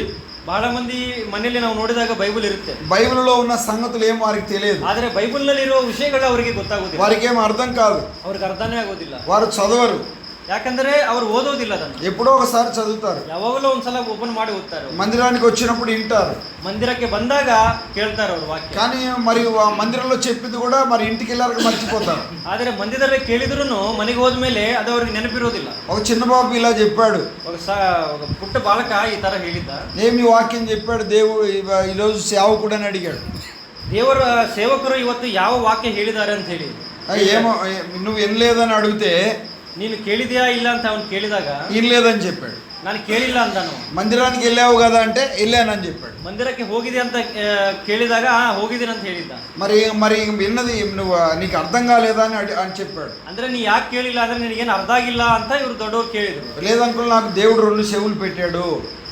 ಇಲ್ಲ ಅಂಕಲ್, ದೇವರು ನನಗೆ 2 ಕಿವಿ ಕೊಟ್ಟಿದ್ದಾರೆ, ఒకటి వినడానికి, ಒಂದು ಕೇಳಲಿಕ್ಕೆ, ఒకటి వదిలేయడానికి, ಇನ್ನೊಂದು ಈ ಕಡೆಯಿಂದ ಬಿಡ್ಲಿಕ್ಕೆ. అందుకు దేవుడు 2 చెవులు పెట్టాడు. ಅದಕ್ಕೆ ದೇವರು 2 ಕಿವಿ ನನಗೆ ಕೊಟ್ಟಿದ್ದಾರೆ. అందుకే నేను విన్నాను వదిలేశాను అని చెప్పాడు. ಅದಕ್ಕಾಗಿ ನಾನು ಒಂದು ಕಿವಿಯಿಂದ ಒಳಗಡೆ ತಗೊಂಡಿನಿ, ಇನ್ನೊಂದು ಕಿವಿಯಿಂದ ಹೊರಗಡೆ ಬೀಸಾಕ್ಬಿಟ್ಟು. మనకేం అర్థం కావట్లేదు. ಅದೇ ನಮ್ಗೆಲ್ಲರಿಗೂ ಏನು ಅರ್ಥ ಆಗ್ತಾ ಇಲ್ಲ. గొల్యాతు దావీదును ఒడిచెలతో కొట్టి చంపాడు. ಗೊಲ್ಯಾತನನ್ನು ದಾವೀದನು ಒಂದು ಕಲ್ಲಿನಿಂದ ಇದು ಮಾಡಿ ಸಾಯಿಸಿಬಿಟ್ಟ. దావీదు బోర్ల పడి చనిపోయాడు. ಗೊಲ್ಯಾತ ಬಿದ್ದು ಹಂಗೆ ಸತ್ತು ಬಿಟ್ಟ. గొల్యాతు దావీదులో ఉన్న కత్తి తీసి దావీదు తలను నరికేశాడు. చెప్పండి. ದಾವೀದು ಬಿದ್ದ, ಗೊಲ್ಯಾತನ ಮೇಲೆ ಹೋಗಿ ಗೊಲ್ಯಾತ ದಾವೀದನ ಇದು ಕತ್ತಿಲಿಂದ ದಾವೀದನನ್ನು ಗೊಲ್ಯಾತನು ಕೊಂದಿದ್ದ. ಇಲ್ಲ, నిజమా? ನಿಜವಾ? ಇಲ್ಲ, ಸುಳ್ಳು కాదు ಇಲ್ಲ, ತಪ್ಪ ಅದು అని. కానీ దాన్ని అలా చెప్పినా కానీ తల ఊపేవారు చాలా మంది ఉన్నారు. ಆದ್ರೂ ಇಂಥ ಮಾತು ಹೇಳಿದಾಗ್ಲೂ ತಲೆ ಈ ತರ ಇದು ಮಾಡೋರು ಇರ್ತಾರೆ. నిజమే గొల్యాతు దావీదును చంపాడు అన్నట్టు చూస్తున్నారు. ನಿಜವಾಗಿ ಗೊಲ್ಯಾತ ದಾವೀದನನ್ನು ಕೊಂದಿದ್ದಾನೆ ಅಂತ ಹೇಳಿ ఇక్కడ కూర్చున్న వాళ్ళు కూడా చూస్తున్నారు. ಇಲ್ಲಿ ಕುಂತವ್ರು ಎಷ್ಟೇ ಮಂದಿ ನೋಡ್ತಾ ಇದ್ದಾರೆ. చాలా జాగ్రత్తగా ఆలోచన చేయాలి. ಬಹಳ ಜಾಗ್ರತೆಯಾಗಿ ನಾವು ಯೋಚನೆ ಮಾಡಬೇಕು. వాక్యమును మనం జాగ్రత్తగా ఆలోచన చేయాలి. ವಾಕ್ಯವನ್ನು ಜಾಗ್ರತೆಯಾಗಿ ನಾವು ಯೋಚನೆ ಮಾಡಬೇಕು. ఎంత చక్కగా జాగ్రత్తగా దేవుణ్ణి వెతకాలి. ಎಷ್ಟೋ ಜಾಗ್ರತೆಯಾಗಿ ನಾವು ದೇವರನ್ನು ಹುಡುಕಬೇಕು. వివేచన కలిగి వెతకాలి. ವಿವೇಚನೆಯಿಂದ ನಾವು ದೇವರನ್ನು ಹುಡುಕಬೇಕು. వాక్యమును సరిగా అర్థం చేసుకోవాలి. ವಾಕ್ಯವನ್ನು ಸರಿಯಾಗಿ ಅರ್ಥ ಮಾಡ್ಕೋಬೇಕು. ఒక డినామినేషన్ వాళ్ళు ఇది తప్పు అంటారు, ಒಂದು ಡಿನಾಮಿನೇಷನ್ ದವರು ಇದು ಸರಿ ಇಲ್ಲ ಅಂತಾರೆ. ఇంకొక డినామినేషన్ వచ్చి ఇది కరెక్ట్ అంటాడు. ಬೇರೆ ಡಿನಾಮಿನೇಷನ್ ದವರು ಬಂದು ಇದು ಸರಿ ಇದೆ ಅಂತಾರೆ. ఇంకొక ఆయన వచ్చి 2 తప్పు అంటాడు. ಬೇರೆಯವರು ಇನ್ನೊಬ್ಬರು ಬಂದು ಇವೆರಡನ್ನೂ ತಪ್ಪಿದೆ ಅಂತಾರೆ. ఇంకొక ఆయన వచ్చి 3 తప్పు అంటాడు. 4ನೇದವರು ಬಂದು ಈ 3ನ್ನು ತಪ್ಪಂತಾರೆ. ఇంకొక ఆయన వచ్చి 4 తప్పు అంటాడు. 5ನೇದವರು ಬಂದು ಈ 4ನ್ನೂ ತಪ್ಪಂತಾರೆ. ఇంకా 6వ ఆయన వచ్చి మాదే రైట్ అంటాడు. 6ನೇದವರು ಬಂದು ಎಲ್ಲ ತಪ್ಪಿದೆ, ನಾವೇ కరెక్ట్ ಆಗಿದ್ದೀವಿ, మేమే పరలోకానికి వెళ్తామంటారు. ಸ್ವರ್ಗಕ್ಕೆ ನಾವೇ ಹೋಗ್ತೀವಿ ಅಂತ ಹೇಳಿ. నువ్వు జాగ్రత్తగా ఆలోచించకపోతే ఇబ్బంది పడతావు. ಅದಕ್ಕಾಗಿ ನಾವು ಜಾಗ್ರತೆಯಾಗಿ ಯೋಚನೆ ಮಾಡಿಲ್ಲ ಅಂದ್ರೆ ನಾವು ಕಷ್ಟಪಡ್ತೀವಿ. ఏ సంఘానికి వెళ్తున్నావు ఆ సంఘంలో జాగ్రత్తగా వివేచనతో ఆలోచన చేయాలి. ನಾವು ಯಾವ ಸಂಘಕ್ಕೆ ಹೋಗ್ತಾ ಇದ್ದೇವೆ, ಯಾವ ಸಭೆಗೆ ಹೋಗ್ತಾ ಇದ್ದೇವೆ, ಅಲ್ಲಿ ನಾವು ಜಾಗ್ರತೆಯಾಗಿ ದೇವರ ವಾಕ್ಯವನ್ನು ಕೇಳಿ ಮುಂದೆ ಸಾಗಬೇಕು. దేవుని ఆత్మ సహాయంతో ఆలోచించకపోతే నీకేం అర్థం కాదు. ದೇವರ ವಾಕ್ಯ ಸಹಾಯದಿಂದ ನಾವು ಯೋಚನೆ ಮಾಡದಿದ್ದರೆ ನಮ್ಗೆ ಏನು ಅರ್ಥ ಆಗೋದಿಲ್ಲ. నీకు ప్రార్థన చేసినా నీకు ఈ ప్రార్థనలో ఉన్న జవాబు అర్థం కాదు. ನಾವು ಪ್ರಾರ್ಥನೆ ಮಾಡಿದ್ರೂ ಅದರ ಜವಾಬನ್ನು ನಾವು ಅರ್ಥ ಆಗೋದಿಲ್ಲ. ನಮ್ಗೆ నువ్వు వాక్యం చదివినా నీకేం అర్థం కాదు. ನಾವು ವಾಕ್ಯವನ್ನು ಕೇಳಿದ್ರೂ ಅದು ನಮ್ಗೆ ಅರ್ಥ ಆಗೋದಿಲ್ಲ. మందిరానికి వచ్చి నువ్వు వాక్యం వినా నీకు అర్థం కాదు. ಮಂದಿರಕ್ಕೆ ಬಂದು ವಾಕ್ಯವನ್ನು ನಾವು ಕೇಳಿದ್ರೂ ನಮ್ಗೆ ಅರ್ಥ ಆಗೋದಿಲ್ಲ. చాలా మంది వస్తారు, వందనాలు చెప్తారు, తిరిగి మళ్ళీ వందనాలు చెప్పి వెళ్ళిపోతారు. ಎಷ್ಟೋ ಮಂದಿ ಬರ್ತಾರೆ, ವಂದನೆಗಳನ್ನ ಹೇಳ್ತಾರೆ, ಮತ್ತೆ ಹೋಗ್ಬಿಡ್ತಾರೆ. వాళ్ళకి ఏం అర్థం కాదు. ಆದ್ರೆ ಅವ್ರಿಗೆ ಏನು ಅರ್ಥ ಆಗೋದಿಲ್ಲ. యాడికి వెళ్ళి వచ్చామంటే ప్రార్థనకి వెళ్ళి వచ్చానంటారు. ಎಲ್ಲಿ ಹೋಗಿ ಬಂದಿರಿ ಅಂದ್ರೆ ನಾವು ಮಂದಿರಕ್ಕೆ ಹೋಗಿ ಬಂದೀವಿ ಅಂತಾರೆ ಅವರು. ఏం నేర్చుకున్నామంటే అలా ఏం చెప్పలేరు. ನೀವು ಏನು ಕೇಳಿದಿರಿ ಅಂದ್ರೆ ಅವ್ರು ನಮ್ಗೇನು ಗೊತ್ತೇ ಆಗೋದಿಲ್ಲ ಆ ತರ ಇರ್ತಾರೆ ಅವರು. అంటే వాళ్ళకి ఏమైనా చదువు రాదంటే చదువు వస్తుంది. ಅವರು ಅನ್ಎಡ್ಯುಕೇಟೆಡ್ ಅಂದ್ರೆ ಆ ತರ ಇಲ್ಲ, ಓದ್ಲಿಕ್ಕೆ ಬರ್ಲಿಕ್ಕೆಲ್ಲ ಬರುತ್ತೆ. వారికి వినపడదంటే వారు చెవుడోళ్ళు ఏం కాదు, వినపడే వాళ్ళే. ಅವ್ರಿಗೂ ಕಿವಿದೆ, ಎಲ್ಲ ಕೇಳಿಸ್ಕೋತಾರೆ ಅವರು. వాళ్ళకేం మైండ్ పాడైందంటే పాడగాలి, మైండ్ బాగానే ఉంది. ಅವ್ರ ಮೈಂಡ್ನು ಸರಿ ಇದೆ, అన్నిటికి సరైన సమాధానం చెప్తారు, ಎಲ್ಲಕ್ಕೂ ಸರಿಯಾದ ಸಮಾಧಾನ ಹೇಳೋರಾಗಿರ್ತಾರೆ ಅವರು. అన్ని జాగ్రత్తగా వింటారు, ಎಲ್ಲವನ್ನು ಜಾಗ್ರತೆಯಾಗಿ ಕೇಳಿರ್ತಾರೆ ಅವರು. కానీ వాక్యం దగ్గరకు వచ్చారు వీళ్ళకి ఏం అర్థం కాదు. ಆದರೆ ವಾಕ್ಯದಲ್ಲಿ ಬಂದಾಗ ಮಾತ್ರ ಅವ್ರಿಗೆ ಏನೂ ಅರ್ಥ ಆಗೋದಿಲ್ಲ. ఇక్కడ ఉన్న వాళ్ళు అట్లే ఉన్నారేమో ఆలోచన చేయాలి. ಇಲ್ಲಿದ್ದವರು ಅದೇ ತರ ಇದ್ದಾರೋ ಏನೋ ಅಂತ ಹೇಳಿ ಸ್ವಲ್ಪ ಯೋಚನೆ ಮಾಡಬೇಕು. అందుకే ఈ గృహ కూడిక, ಅದಕ್ಕಾಗಿಯೇ ಈ ಒಂದು ಕಾಟೇಜ್ ಮೀಟಿಂಗ್. జాగ్రత్తగా వాక్యమును వెతకాలి. ಜಾಗ್ರತೆಯಾಗಿ ನಾವು ವಾಕ್ಯವನ್ನು ಹುಡುಕಬೇಕಾಗಿದೆ. జాగ్రత్తగా దేవుని సన్నిధిని వెతకాలి. ಜಾಗ್ರತೆಯಾಗಿ ದೇವರ ಸನ್ನಿಧಿಯನ್ನು ನಾವು ಹುಡುಕ. జాగ్రత్తగా దేవుని వాక్యాన్ని పరిశీలించాలి. ಜಾಗ್ರತೆಯಾಗಿ ದೇವರ ವಾಕ್ಯವನ್ನು ನಾವು ಪರಿಶೀಲನೆ ಮಾಡಬೇಕು. మానవుడు చాలా విషయాలలో జాగ్రత్తగా ఉంటాడు. ಮಾನವನನ್ನು ನಾವು ನೋಡಿದಾಗ ಎಷ್ಟೋ ವಿಷಯಗಳಲ್ಲಿ ಬಹಳ ಜಾಗ್ರತೆಯಾಗಿರ್ತಾನೆ. రోడ్డు మీద నడిచేటప్పుడు మనం మధ్యలో నడవం.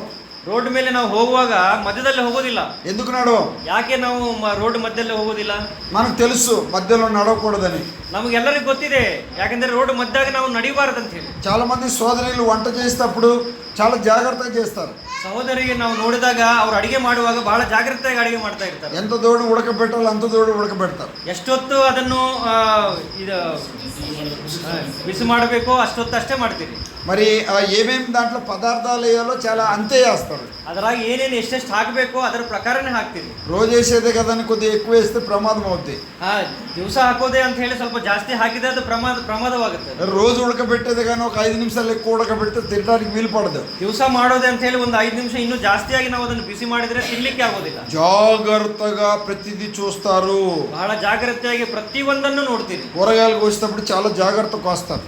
ನಾವು ತರಕಾರಿ ತಂದಾಗ ಬಹಳ ಜಾಗ್ರತೆಯಾಗಿ ಅದನ್ನು ಕಟ್ ಮಾಡ್ತೀವಿ. జాగ్రత్తగా కోయకపోతే చేతులు కోసుకుంటారు. ಸರಿಯಾಗಿ ನಾವು ನೋಡದೆ ಹಂಗೆ ಕಟ್ ಮಾಡ್ಲಿಕ್ಕೆ ಹೋದಾಗ ನಾವು ನಮ್ಮ ಬೆರಳೆ ಕಟ್ ಆಗೋ ಚಾನ್ಸ್ ಇರುತ್ತೆ. చాలా మంది పాపం చేతులు కోసుకున్న వారు ఉన్నారు. ಎಷ್ಟೋ ಮಂದಿ ಬೆರಳು ಕಟ್ ಮಾಡ್ಕೊಂಡವ್ರು ಇರ್ತಾರೆ. ఇప్పుడు వరకు సోదరుల్లో కొంతమంది చేతులు అరలాంటి తెంపుకున్న వాళ్ళు ఉన్నారు. ಎಷ್ಟೋ ಮಂದಿ ಸಹೋದರರು ಆ ಥರ ನಾವು ನೋಡ್ಬೋದು. జాగ్రత్త లేకపోవడం వల్ల ಜಾಗ್ರತೆ ಇಲ್ದಾಗ ಇಂಥವೆಲ್ಲ ಬರ್ತವೆ. వంట చేసేటప్పుడు పొంగు వచ్చింది అనుకోండి, ಅಡಿಗೆ ಮಾಡುವಾಗ ಅದು ಮೇಲೆ ಬರುತ್ತಲ್ಲ, దగ్గర మసిగుడ్డ లేకపోతే చేతితో తీస్తారు. ಬಟ್ಟೆ ಸಮೀಪ ಇಲ್ಲಾಂದ್ರೆ ಕಷ್ಟ ಆಗತ್ತೆ. అప్పుడు చేయి కాలుతుంది. ಆವಾಗ ನಾವು ಕೈಲೇ ಹಿಡಿಲಿಕ್ಕೆ ಹೋದಾಗ ಹಿಡಿಲಿಕ್ಕೆ ಆಗೋದಿಲ್ಲ. ఆ చేయి చూసుకొని చాలా బాధపడతారు. ಕೈ ಬೆಂಕಿ ಹತ್ತಿದಾಗ ನಾವು ನೋಡಿ ಬಹಳ ಬಾಧೆ ಅನುಭವಿಸ್ತೀವಿ. ಅವಾಗ అది ఎందుకు వచ్చిన పరిస్థితి?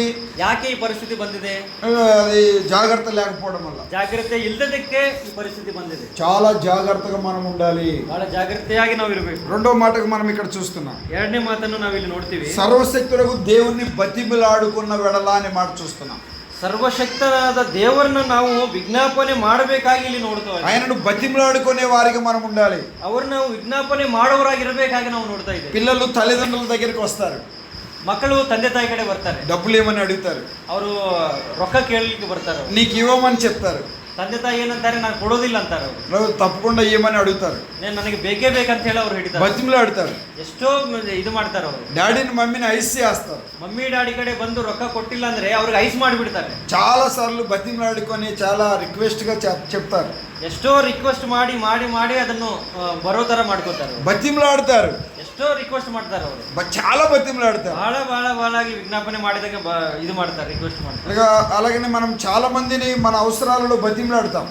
ಅದೇ ತರ ನಮಗೆ ಅಕ್ಕರೆ ಏನಾದರೂ ಇದ್ದಾಗ ನಾವು ಬೇರೆಯವ್ರಿಗೂ ಅದೇ ತರ ರಿಕ್ವೆಸ್ಟ್ మరి ಮಾಡ್ತಾರೆ. అధికారులను కూడా మనం బతిమిలాడతాం. ನಮ್ಮ ಅಧಿಕಾರಿಗಳಿಗೆ ನಾವು ಹೋದಾಗ ಅವ್ರ ಕಡೆ ನಾವು ಏನಾದರೂ ಬಯಸಿದಾಗ ಅವ್ರನ್ನೂ ಅದೇ ತರ ನಾವು ಇದು ಮಾಡ್ತೀವಿ, ರಿಕ್ವೆಸ್ಟ್. అధికారులను బ్రతిమిలాడితే ఇవ్వకపోవచ్చు. ಅಧಿಕಾರಿಗಳನ್ನು ನಾವು ಕೇಳಿದಾಗ ಅವರು ನಮಗೆ ಕೊಡ್ಲಿಕ್ಕೆ ಆಗದೆ ಇರೋ ಪರಿಸ್ಥಿತಿನೂ ಬರುತ್ತೆ. మనకు తెలిసిన వారిని అడిగితే కూడా మనం బతిమిలాడితే వారు మనకు సహాయం చేయకపోవచ్చు. ನಮಗೆ ತಿಳಿದವ್ರ ಕಡೆ ಹೋಗಿ ಕೇಳಿದ್ರು ಒಂದೊಂದ್ಸಲ ಅವ್ರು ನಮಗೆ ಸಹಾಯ ಮಾಡ್ಲಿಕ್ಕೆ ಆಗೋದಿಲ್ಲ. మరి తల్లిదండ్రులను కూడా పిల్లలు అడిగినప్పుడు పిల్లలకు తల్లిదండ్రులు సహాయం చేయకపోవచ్చు. ತಂದೆ ತಾಯಿ ಕಡೆ ಬಂದು ಮಕ್ಕಳು ಕೇಳಿದಾಗಲೂ ಒಂದೊಂದು ಸಮಯದಲ್ಲಿ ತಂದೆ ತಾಯಿನೂ ಅವರಿಗೆ ಸಹಾಯ ಮಾಡ್ಲಿಕ್ಕೆ ಆಗೋದಿಲ್ಲ. దేవుణ్ణి బతిమిలాడితే దేవుడు తప్పక సహాయం చేస్తాడు. ಆದರೆ ದೇವರ ಕಡೆ ನಾವು ಬಂದು ದೇವರಿಗೆ ಕೇಳಿದಾಗ ತಪ್ಪನೆ ಖಚಿತವಾಗಿ ಅವರು ನಮಗೆ ಸಹಾಯ ಮಾಡ್ತಾರೆ. తప్పక దేవుణ్ణి బతిమిలాడుకునే వారిగా మనం ఉండాలి. ನಾವು ತಪ್ಪದೆ ಅವರನ್ನು ವಿಜ್ಞಾಪನೆ ಮಾಡೋರಾಗಿರ್ಬೇಕು. అవసరాల కొరకు కాదు బతిమిలాడాల్సింది. ನಮ್ಮ ಅಕ್ಕರೆಗೋಸ್ಕರ ನಾವು ರಿಕ್ವೆಸ್ಟ್ ಮಾಡಬಾರ್ದು. ఆత్మీయంగా బలపడ్డ కొరకు బతిమిలాడాలి. ನಾವು ಆತ್ಮಿಕರಾಗಿ ಮುಂದೆ ಹೋಗ್ಲಿಕ್ಕೆ ಅಂತ ಹೇಳಿ ಅವರನ್ನ ನಾವು ಕೇಳುವರಾಗಿ, మనలో ఉన్న లోపాన్ని విసర్జించుట కొరకు బతిమిలాడాలి. ನಮ್ಮಲ್ಲಿರುವ ಲೋಪಗಳನ್ನು ನಾವು ವಿಸರ್ಜನೆ ಮಾಡಬೇಕಾಗಿ ದೇವರನ್ನು ಕೇಳುವರಾಗಿರ್ಬೇಕು. ప్రభులో నమ్మకంగా జీవించుట కొరకు బతిమిలాడాలి. ಕ್ರಿಸ್ತನಲ್ಲಿ ನಂಬಿಕೆಯಾಗಿ ನಾವು ಮುಂದೆ ಸಾಗಬೇಕಾಗಿ, ನಮ್ಮನ್ನು ನಡೆಸಬೇಕಾಗಿ ನಾವು ಕೇಳುವರಾಗಿರ್ಬೇಕು. మనలో ఉన్న అపవిత్రత ఏదో దాన్ని గుర్తెరిగి దాన్ని విసర్జించేలాగా బతిమిలాడాలి. ನಮ್ಮಲ್ಲಿರೋ ಅಪವಿತ್ರತೆಯನ್ನು ನನ್ನಿಂದ ಹೊರಗಡೆ ತೆಗೆದು ಹಾಕಂತ ಹೇಳಿ ನಾವು ದೇವರನ್ನು ಕೇಳುವರಾಗಿರ್ಬೇಕು. చాలా మందిని చూస్తున్నప్పుడు వారి అక్కర్ల కొరకు బతిమిలాడతారు. ಬಹಳ ಮಂದಿಗೆ ನಾವು ನೋಡಿದಾಗ ಅವರ ಕೊರತೆಗಳಿಗೋಸ್ಕರ ದೇವರನ್ನು ಅವರು ರಿಕ್ವೆಸ್ಟ್ ಮಾಡ್ತಾ ಇರ್ತಾರೆ. వారి పిల్లల కొరకు బతిమిలాడతారు. ಅವ್ರ ಮಕ್ಕಳಿಗೋಸ್ಕರ ದೇವರ ಕಡೆ ಬಂದಿರ್ತಾರೆ. వారు బతిమిలాడే వారిగా ఉంటారు దేవుణ్ణి. ದೇವರನ್ನು ಕೇಳೋರಾಗಿರ್ತಾರೆ ಅವರು. కానీ వారి ఆత్మ ఎదుగుదల కొరకు బతిమలాడరు. ಆದರೆ ಅವರು ಆತ್ಮಿಕರಾಗಿ ಮುಂದೆ ಸಾಗ್ಲಿಕ್ಕೆ ಅಂತ ಹೇಳಿ ದೇವರನ್ನ ಏನು ಕೇಳೋದಿಲ್ಲ. బైబిల్ ఏం చెప్తుంది అంటే బైబిల్ నಮಗೆ ఏం ಹೇಳ್ತಾ ಇದೆ, బీదలు అనాథలు దిక్కులేని వారి కొరకు ప్రార్థన చేయండి అనే మాట చూస్తాం. ಅನಾಥರು ಬಡವರಿಗೆ ಇಂಥವ್ರಿಗೆ ನಾವು ಸಹಾಯ ಮಾಡಬೇಕಂತ ನಮಗೆ ತಿಳಿಸ್ತಾ ಇದೆ. మన గురించి మనం చేసుకోవాల్సిన అవసరం లేదు. ನಮಗೋಸ್ಕರ ನಾವು ಮಾಡಬೇಕಂತ ಅವಶ್ಯಕತೆ ಇಲ್ಲ. నువ్వు అడగక మునుపే నీ అక్కరను వెరిగిన వాడని దేవుడు ನೀ చెప్పాడు. ಕೇಳಲಿಕ್ಕಿಂತ ಮುಂಚೆನೆ ನಿನ್ನ ಅಕ್ಕರೆ ಏನಿದೆ ದೇವರು ತೀರ್ಸೋರಾಗಿದ್ದಾರೆ. నీకే సమస్య ఉందో నాకు తెలుసు అంటున్నాడు ప్రభు. ನಿನಗೆ ಯಾವ ಸಮಸ್ಯೆ ಇದೆ ನನಗೆ ಗೊತ್ತಿದೆ ಅಂತ ಇದ್ದಾರೆ ದೇವರು. నా యందు నీవు నీ యందు నా మాటలు నిలిచి ఉంటే నీకు అక్కర కలిగింది నేను ఇస్తానని దేవుడు అంటున్నాడు. ನಿನ್ನ ಕಡೆ ನನ್ನ ಮಾತುಗಳಿದ್ದಾಗ ನೀ ನಾನು ಇಷ್ಟ ಪ್ರಕಾರ ನೀ ಮುಂದೆ ಸಾಗಿದಾಗ ನೀನು ಏನು ಬೇಕೋ ನೀ ಕೇಳಕ್ಕಿಂತ ಮುಂಚೆ ನಾನು ಕೊಡ್ತೀನಿ ಅಂತ ಇದ್ದಾರೆ. చాలా జాగ్రత్తగా మనం విషయాలను గమనించాలి. ಬಹಳ ಜಾಗ್ರತೆಯಾಗಿ ನಾವು ಈ ಮಾತುಗಳನ್ನು ಗಮನದಲ್ಲಿ ಇಟ್ಕೋಬೇಕು. దేవుణ్ణి బతిమలాడుకోవాలి. ದೇವರನ್ನ ವಿಜ್ಞಾಪನೆ ಮಾಡೋರಾಗಿರ್ಬೇಕು. ఇక మనకు తెలిసిన వారు ఏదన్నా వ్యాధిగ్రస్తులుగా ఉన్నారా, ಯಾರಾದರೂ ರೋಗಿಯಾಗಿದ್ದಾರಾ, దేవా వారిలో ఉన్న అనారోగ్యతను తీసివేయని ప్రభుని బతిమలాడుకోవాలి. ಅಂತವ್ರಿಗೆ ಇರೋ ಅನಾರೋಗ್ಯ ತೆಗೆದು ಹಾಕಂತ ಹೇಳಿ ನಾವು ದೇವರನ್ನು ಪ್ರಾರ್ಥನೆ ಮಾಡೋರಾಗಿ. బైబిల్ చెప్పేది అదే. ಬೈಬಲ್ ನಮಗೆ ಹೇಳೋದು ಇದೇ ಆಗಿದೆ. ఆ ఎదుటి వారి కొరకు మనం విజ్ఞాపన చేయాలి. ಪಕ್ಕದಾಗಿದ್ದವ್ರಿಗೋಸ್ಕರ ನಾವು ವಿಜ್ಞಾಪನೆ ಮಾಡೋರಾಗಿರ್ಬೇಕು. మరి ఇరుగు పొరుగు వారి కొరకు దేవుని సన్నిధిలో ప్రార్థన చేయాలి. ಅಕ್ಕಪಕ್ಕದವ್ರಿಗೋಸ್ಕರ ನಾವು ಪ್ರಾರ್ಥನೆ ಮಾಡೋರಾಗಿರ್ಬೇಕು. మనం వారి కొరకు మనం దేవుని బతిమలాడుకోవాలి. ಅಂತವ್ರಿಗೋಸ್ಕರ ದೇವರನ್ನ ನಾವು ಕೇಳಬೇಕಾಗಿರೋರಾಗಿರ್ಬೇಕು. మనము సంపూర్ణ భక్తియు మాన్యతయు కలిగి నెమ్మదిగా సుఖంగా బ్రతకాలంటే ನಾವು ಸಂಪೂರ್ಣ ಭಕ್ತಿ ಮಾನ್ಯತೆಯಾಗಿ ನಾವು ಜೀವಿಸಬೇಕಂದ್ರೆ మనుషులందరి కొరకు, రాజుల కొరకు, అధికారుల కొరకు ప్రార్థన విజ్ఞాపనలు చేయాలని ప్రభు చెప్తున్నారు. ಎಲ್ಲ ಮನುಷ್ಯರಿಗೋಸ್ಕರ, ರಾಜರಿಗೋಸ್ಕರ, ಅಧಿಕಾರಿಗೋಸ್ಕರ ನಾವು ಪ್ರಾರ್ಥನೆ ಮಾಡೋರಾಗಿರ್ಬೇಕು. మనం చాలా జాగ్రత్తగా ఆలోచన చేయాలి. ಜಾಗ್ರತೆಯಾಗಿ ನಾವು ಯೋಚನೆ ಮಾಡಬೇಕು. దేవుణ్ణి బతిమలాడుకుంటున్నామా? ದೇವರನ್ನು ನಾವು ವಿಜ್ಞಾಪನೆ ಮಾಡೋರಾಗಿರ್ಬೇಕು. మనకు చాలా అవసరాలు ఉంటాయి, ನಮ್ಗೆ ಎಷ್ಟೋ ಅಕ್ಕರೆಗಳಿರ್ತವೆ, చాలా ఇబ్బందులు ఉంటాయి, ನಮ್ಗೆ ಎಷ್ಟೋ ಕೊರತೆಗಳು ಇರ್ತವೆ, చాలా అనారోగ్యత ఉంటుంది, ಅನಾರೋಗ್ಯವೂ ಇರ್ತಾವೆ. ನಮ್ಗೆ పిల్లల విషయాలలో ఎన్నో ఇబ్బందులు ఉంటాయి. ಮಕ್ಕಳಿಗೋಸ್ಕರ ನಾವು ಯೋಚನೆ ಮಾಡಿದಾಗ ಎಷ್ಟೋ ಅಕ್ಕರೆಗಳಿರ್ತವೆ. దేవుణ్ణి అడగకుండా ఉండలేము. ದೇವರನ್ನು ಕೇಳದೆ ಇರ್ಲಿಕ್ಕೆ ಆಗೋದಿಲ್ಲ. కానీ ప్రభు అంటున్నాడు, ಆದರೆ ಪ್ರಭು ದೇವರು ಈ ತರ ನಮ್ಗೆ నీ ಹೇಳ್ತಾರೆ, అక్కరను వెరిగిన వాడను నేను, ನಿನ್ನ ಕೊರತೆಯನ್ನು ತಿಳಿದವನು ನಾನು. ముందు నా యందు నీ మాటలు ఉండాలి. ಅದಕ್ಕಾಗಿ ನಿನ್ನಲ್ಲಿ ನನ್ನ ಮಾತು ಇರಬೇಕಂತ ಅವರು ಹೇಳ್ತಾ ಇದ್ದಾರೆ. దేవుని మాటలు మనలో ఉంటే, ದೇವರ ಮಾತು ನಮ್ಮ ಒಳಗೆ ಇದ್ದಾಗ, మనం దేవుడిలో ఉంటే ನಾವು ದೇವರಲ್ಲಿ ಇದ್ದಾಗ దేవుడు మనకు కావాల్సింది ఇస్తాడు. ದೇವರು ನಮಗೆ ಬೇಕಾಗಿರೋದು ಎಲ್ಲ ಕೊಟ್ಟಿರ್ತಾರೆ. మీకు కావాల్సినది మీరు అడిగింది ఇస్తానని ప్రభు చెప్పాడు. ನಿನಗೆ ಏನು ಬೇಕೋ ನೀ ಕೇಳಿದಾಗ ನಾ ಎಲ್ಲವನ್ನು ಕೊಡ್ಲಿಕ್ಕೆ ಸಿದ್ಧವಾಗಿದ್ದೀನಿ ಅಂತ మన ಹೇಳ್ತಾರೆ. ప్రభువు ఇచ్చేవాడు అనే ఒక పేరు ఉంది ఆయనకి. ನಮ್ಮ ದೇವರು ಕೊಡೋರು ಅಂತ ಹೇಳಿ ಹೆಸರು ಅವ್ರಿಗೊಂದಿದೆ. మరి మన కొరకు మనం అడగొద్దని బైబిల్ చెప్పట్లేదు, కానీ ನಮಗೋಸ್ಕರ ನಾವು ಕೇಳಬಾರದಂತ ಹೇಳಿ ಬೈಬಲ್ ಹೇಳ್ತಾ ಇಲ್ಲ. కానీ ముఖ్యంగా మనం అడగవలసింది విరుగు పొరుగు వారి కొరకు. ಆದರೆ ಮುಖ್ಯವಾಗಿ ನಾವು ನೋಡಿದಾಗ ಅಕ್ಕಪಕ್ಕದವ್ರಿಗೋಸ್ಕರ ನಾವು ಕೇಳೋರಾಗಿರ್ಬೇಕು. చాలా మంది వారి కొరకే అడుగుతారు, పక్క వారి కొరకు అసలు అడగరు. ಬಹಳ ಮಂದಿಗೆ ನಾವು ನೋಡಿದಾಗ ಬರೀ ಅವ್ರಿಗೋಸ್ಕರ ಅಷ್ಟೇ ಕೇಳೋರಾಗಿರ್ತಾರೆ, ಅಕ್ಕಪಕ್ಕದವ್ರ ಮಂದಿಗೋಸ್ಕರ ಏನೂ ಕೇಳೋದಿಲ್ಲ. ఇటీవల నేను ఒక ఇంటికి వెళ్ళాను. ಒಂದು ಸಮಯದಲ್ಲಿ ಸಹೋದರ ಒಂದು ಮನೆಗೆ ಹೋದರು. వారు ప్రార్థన చేస్తూ ఉన్నారు. ಆ ಮನೆಯವರು ಪ್ರಾರ್ಥನೆ ಮಾಡ್ತಿದ್ರು. ఆయన భార్య గురించి చేశాడు, ಅವರು ಅವರ ಹೆಂಡತಿಗೋಸ್ಕರ ಪ್ರಾರ್ಥನೆ ಮಾಡ್ತಿದ್ರು, ఆయన పిల్లల కొరకు చేసిండు, ಮಕ್ಕಳಿಗೋಸ್ಕರ ಪ್ರಾರ್ಥನೆ ಮಾಡ್ತಿದ್ರು, వాళ్ళ అత్త కొరకు చేశాడు, ಅತ್ತೆಗೋಸ್ಕರ ಪ್ರಾರ್ಥನೆ వాళ్ళ ಮಾಡ್ತಿದ್ರು, మామ కొరకు చేశాడు, ಮಾಮನಿಗೋಸ್ಕರ ಪ್ರಾರ್ಥನೆ ಮಾಡ್ತಿದ್ರು. ఆమె అని చెప్పేశాడు. ಆಮೇನ್ ಅಂತ ಹೇಳ್ಬಿಟ್ರು. నేను అక్కడ ఉన్న నా గురించి ఏం చెప్పలేదు. ಸಹೋದರಲ್ಲಿದ್ರು, ಆದ್ರೆ ಇವ್ರಿಗೋಸ್ಕರನೂ ಏನು ಪ್ರಾರ್ಥನೆ అంటే ಮಾಡಿ, పక్కన నేను ఉన్నగానే నా గురించి చేయలేదు. ಪಕ್ಕದಾಗ ಇದ್ರೂ ಅವ್ರಿಗೋಸ್ಕರನೂ ಪ್ರಾರ್ಥನೆ ಮಾಡಿ. చాలా జాగ్రత్తగా మనం గమనించాలి. ಬಹಳ ಜಾಗ್ರತೆಯಾಗಿ ನಾವು ಗಮನ ಇಡಬೇಕು. ప్రభు ఎంత చక్కగా చెప్తున్నాడు. ದೇವರು ಎಷ್ಟು ಇದಾಗಿ ನಮಗೆ ಹೇಳ್ತಾ ಇದ್ದಾರೆ. దేవుణ్ణి బతిమలాడుకోవాలి. ದೇವರನ್ನು ನಾವು ಕೇಳಬೇಕು. మన దేవుడు బతిమలాడుకుంటే మనకు తప్పగా సహాయం చేస్తాడు. ಅವ್ರು ನಾವು ವಿಜ್ಞಾಪನೆ ಮಾಡಿದಾಗ ತಪ್ಪದೆ ನಮಗೆ ಸಹಾಯ ಮಾಡೋರು. పిల్లలు తల్లిదండ్రులను బతిమలాడంగా ఏది అడుగుతా అది ఇస్తారు. ಮಕ್ಕಳು ತಂದೆ ತಾಯಿ ಕಡೆ ಬಂದು ಅವರಿಗೆ ಕೇಳಿದಾಗ ಅವ್ರು ಏನು ಬೇಡಿದ್ರು ತಂದೆ ತಾಯಿ ಕೊಡೋರಾಗಿ. దేవుని సన్నిధిలో కూర్చొని బతిమలాడుకునే వారిగా ఉండాలి. ದೇವರ ಸನ್ನಿಧಿಯಲ್ಲಿ ನಾವು ಆ ಥರ ಕುತ್ಕೊಂಡು ಕೇಳೋರಾಗಿರ್ಬೇಕು. ప్రార్థన ద్వారంగా దేవుని పాద సన్నిధిలో బతిమలాడాలి. ಪ್ರಾರ್ಥನೆ ಮುಖಾಂತರ ದೇವರ ಪಾದ ಸನ್ನಿಧಿಗೆ ನಾವು ಬಂದು ಅವರನ್ನು ವಿಜ್ಞಾಪನೆ ಮಾಡೋರಾಗಿರ್ಬೇಕು. పరిశుద్ధంగా ఉండి బతిమలాడితే ప్రభు తప్పక సహాయం చేస్తాడు. ನಾವು ಪರಿಶುದ್ಧರಾಗಿ ಇದ್ದು ದೇವರನ್ನು ಕೇಳಿದಾಗ ತಪ್ಪದೆ ಅವರು ಸಹಾಯ ಮಾಡ್ತಾರೆ. పాపము హృదయంలో ఉండి అడిగితే ప్రభు సహాయం చేయడు. ಪಾಪ ನಮ್ಮ ಹೃದಯದಲ್ಲಿ ಇದ್ದಾಗ ನಾವು ಕೇಳಿದಾಗ ದೇವರು ಏನು ಸಹಾಯ ಮಾಡೋದು. దేవునికి విరుద్ధమైన అపవిత్రత మన హృదయంలో ఉండి ప్రార్థన చేస్తే ప్రభు వినడు. ದೇವರಿಗೆ ವಿರುದ್ಧವಾಗಿರೋ ಅಪರಾಧ ನಮ್ಮ ಹೃದಯದಲ್ಲಿ ಇದ್ದಾಗ ನಾವು ಬೇಡಿದಾಗ ದೇವರು ನಮಗೆ ಕೊಡೋದಿಲ್ಲ. నేను పాపుల మొర వినను అని ప్రభు చెప్తున్నాడు. ಪಾಪಿಯರ ಮೊರೆಯನ್ನು ನಾನು ಆಲಿಸುವುದಿಲ್ಲ ಅಂತ ಹೇಳಿ ದೇವರು ಹೇಳ್ತಾ ಇದ್ದಾರೆ. పాప క్షమాపణ పొందితే నేను వారి మొర వింటానని ప్రభు చెప్తాడు. ಆದರೆ ಪ್ರಾಯಶ್ಚಿತ್ತ ಹೊಂದಿದವರ ಮೊರೆಯನ್ನು ನಾನು ಕೇಳ್ತೀನಿ ಅಂತ ಹೇಳಿ ದೇವರು ಹೇಳ್ತಾ ಇದ್ದಾರೆ. ఇక్కడ మళ్ళీ మూడో మాటను మనం చూసినట్లయితే ಮೂರನೇ ಮಾತನ್ನು ನಾವು ಇಲ್ಲಿ ನೋಡಿದಾಗ నీవు పవిత్రుడవైన వెడలా అని మాట చూస్తున్నాం. ನೀನು ಪವಿತ್ರನಾದರೆ ಅಂತ ಹೇಳಿ ನಾವು ಇಲ್ಲಿ ನೋಡ್ತಾ నీవు ಇದ್ದೇವೆ. పవిత్రుడవైన వెడలా ನೀನು ಪವಿತ್ರನಾದರೆ ఒక మనిషి ఎలా పవిత్రుడు అవుతాడు? ಒಬ್ಬ ಮನುಷ್ಯ ಯಾವ ತರ ಪವಿತ್ರ ಇಲ್ಲ ಶುದ್ಧನಾಗ್ತಾನೆ. యేసుక్రీస్తు రక్తం వలనే పవిత్రుడు అవుతాడు. ಯೇಸು ಕ್ರಿಸ್ತನ ರಕ್ತದಿಂದ ಮಾತ್ರನೇ ಅದು ಸಾಧ್ಯ. ఆయన నమ్మదగిన వాడు, నీతిమంతుడు కనుక ఆయన మన పాపములను క్షమించి మనల్ని పవిత్రులుగా చేస్తాడని యోహాను రాసిన మొదటి పత్రికలో మనం చూస్తున్నాం. ಯೋಹಾನ ಮೊದಲನೇ ಪತ್ರಿಕೆಯನ್ನು ನೋಡ್ತೀವಿ. ಅವರು ನಂಬದವರು ಆಗಿದ್ದಾರೆ, ನೀತಿವಂತರಾಗಿದ್ದಾರೆ, ಅವರ ರಕ್ತದಿಂದ ಮಾತ್ರ ಇದು ಸಾಧ್ಯ ಅಂತ ಹೇಳಿ ಬರೆಯಲ್ಪಟ್ಟಿದೆ. ఆయన మనల్ని పవిత్రులుగా చేస్తాడు. ನಮ್ಮನ್ನು ಶುದ್ಧರಾಗಿ ಮಾಡ್ತಾರೆ ಅವರು. యేసు రక్తము ప్రతి పాపిని పాపమును కడిగి పవిత్రపరుస్తుంది. ಯೇಸು ರಕ್ತ ಪ್ರತಿ ಪಾಪಿ ಆ ಪಾಪದಿಂದ ಮುಕ್ತಿ ಬಿಡುಗಡೆ ಕೊಡುತ್ತೆ ಅಂತ ಹೇಳಿ ನಾವು ನೋಡ್ತೀವಿ. చాలా జాగ్రత్తగా ఈ విషయాలను మనం ఆలోచన చేయాలి. ಬಹಳ ಜಾಗ್ರತೆಯಾಗಿ ಈ ವಿಷಯಗಳ ಮೇಲೆ ನಾವು ಗಮನ ಇಡಬೇಕು. ఇక్కడ చేరిన వారిలో ఇంకెవరైనా యేసు రక్తంలో కడగబడిన వారు ఉన్నారా? ಇಲ್ಲಿ ಸೇರಿ ಬಂದಿರೋ ಎಲ್ಲ ಯಾರಾದರೂ ಕ್ರಿಸ್ತ ರಕ್ತದಲ್ಲಿ ಪವಿತ್ರ ಆಗದೆ ಇದ್ದವರು ಯಾರಾದರೂ ಇದ್ದಾರಾ? మారు మనసు పొందని వారు ఉన్నారా? ಮಾರು ಮನಸ್ಸು ಹೊಂದಿದ್ದವರು ಯಾರಾದರೂ ಇದ್ದಾರಾ? మరి మీరు పవిత్రులు కాని వాడు నిత్య నరకాగ్నికి వెళ్తారు. ನೀವು ಪವಿತ್ರ ಆಗದೆ ಇದ್ದರೆ ನಿತ್ಯ ನರಕಕ್ಕೆ ಹೋಗಬೇಕಾಗುತ್ತೆ. నువ్వు ఎంత ఘోర పాపివైనా ప్రభువు నిన్ను పవిత్రురాలిగా చేయడానికి ఇష్టపడుతున్నాడు. ನೀನು ಎಷ್ಟು ದೊಡ್ಡ ಪಾಪಿ ಆದ್ರೂ ದೇವರು ನಿನ್ನ ಶುದ್ಧಿ ಮಾಡ್ಲಿಕ್ಕೆ ಇಷ್ಟಪಡ್ತಾ ಇದ್ದಾನೆ. మన పాపములు తన అమూల్యమైన రక్తంతో కడగడానికి ఇష్టపడుతున్నాడు. ನಮ್ಮ ಪಾಪಗಳನ್ನು ಅಮೂಲ್ಯವಾದ ತನ್ನ ರಕ್ತದಿಂದ ತೊಳಿಲಿಕ್ಕೆ ಇಷ್ಟಪಡ್ತಾ ಇದ್ದಾನೆ. ఆయన పరలోకం నుండి భూలోకానికి వచ్చి తన పవిత్రమైన పరిశుద్ధమైన తన ప్రాణమును, శరీరాన్ని, రక్తాన్ని మన కొరకు దారపోశాడు. ಆತನು ಪರಲೋಕದಿಂದ ಭೂಲೋಕಕ್ಕೆ ಬಂದು ಪಾಪಿಗಳಾದ ನಮ್ಮ ಮೇಲೆ ತನ್ನ ರಕ್ತವನ್ನು ತನ್ನ ಶರೀರ ನಮಗೋಸ್ಕರ ಬಲಿಯಾಗಿ ಅರ್ಪಿಸನೆ ಮಾಡಿದಾಗ ನಾವು ನೋಡ್ತಾ ಇದ್ದೀವಿ. కారణం ఏంటంటే మనం పవిత్రులుగా చేయడం కొరకు అనే సత్యాన్ని మనం చూస్తున్నాం. ಅದಕ್ಕೆ ತಕ್ಕ ಕಾರಣ ಏನೆಂದರೆ ಪಾಪಿಗಳಾದ ನಮ್ಮನ್ನು ಪವಿತ್ರವಾಗಿ ಮಾಡಬೇಕಾಗಿ ನಾವು ನೋಡ್ತಾ ಇದ್ದೀವಿ. నేను ఇటీవల ఒక సంఘానికి మీ యొక్క కర్ణాటకలోనే వెళ్ళాను. ಕರ್ನಾಟಕದಾಗ ಸಹೋದರೊಂದು ಅಸೆಂಬ್ಲಿಗೆ ಹೋದರು. ఓ పాప పేరు పవిత్ర అనే మాట చూశాను. ಒಂದು ಮಗು ಹೆಸರು ಪವಿತ್ರ ಅಂತ ಹೇಳಿ ಕೇಳಿದರು. ఈ మాటను బట్టి ఆ పేరు పెట్టారేమో. ಈ ಮಾತಿಗೋಸ್ಕರ ಆ ಹೆಸರನ್ನು ಇಟ್ಟಿರಬಹುದು. చాలా జాగ్రత్తగా ఆలోచన చేయాలి. ಬಹಳ ಜಾಗ್ರತೆಯಾಗಿ ನಾವು ಯೋಚನೆ ಮಾಡಬೇಕು. మనందరం కూడా యేసు రక్తంలోనే పవిత్రపరచబడతాం. వేరొక రీతిగా పవిత్రపరచడానికి వీల్లేదు. ನಾವೆಲ್ಲರೂ ಶುದ್ಧರಾಗಬೇಕಂದ್ರೆ ಕೇವಲ ಕ್ರಿಸ್ತ ರಕ್ತದಿಂದ ಮಾತ್ರ ಅದು ಸಾಧ್ಯ. ಬೇರೆ ಯಾವ ನಾಮದಲ್ಲಿನೂ ಅದು ಸಾಧ್ಯವಾಗುವುದಿಲ್ಲ. నువ్వు పళ్ళు శుద్ధి చేయాలంటే పేస్ట్ బ్రష్ కావాలి. ನಾವು ಹಲ್ಲು ಶುದ್ಧಿ ಮಾಡಬೇಕಂದ್ರೆ ಬ್ರಷ್ ಪೇಸ್ಟ್ ಬೇಕು ನಮಗೆ. ఇక బట్టలు శుద్ధి చేయాలంటే సబ్బు సరుపు కావాలి. ನಮ್ಮ ಬಟ್ಟೆಗಳು ಅದು ತೊಳೆಯಲ್ಪಡಬೇಕಂದ್ರೆ ಸಾಬೂನು ಬೇಕು. మరి ఇంటిని శుభ్రం చేయాలంటే పెనాయిలు, సీపిరి కావాలి. ಮನೆಯನ್ನು ಸ್ವಚ್ಛ ಮಾಡಬೇಕಂದ್ರೆ ಫೆನಾಯಿಲ್ ಬೇಕು. మరి చాలా సోదరీలు అంట్లను శుద్ధి చేస్తూ ఉంటారు. ಸಹೋದರಿ ನಾವು ನೋಡಿದಾಗ ಬಾಂಡಿಗಳನ್ನೆಲ್ಲ ಅವರು ಸ್ವಚ್ಛ ಮಾಡ್ತಾ ಇರ್ತಾರೆ. అంట్ల పీసు అలాగంటే సబ్బు కావాలి. ಅದಕ್ಕೆ ತಕ್ಕಂತೆ ಸೋಪು ಮತ್ತೆ ಬೇರೆ ಇವು ಇರ್ತವೆ. మరి శరీరాన్ని సబ్బుతో మనం శుద్ధి చేసుకుంటాం స్నానం వలన.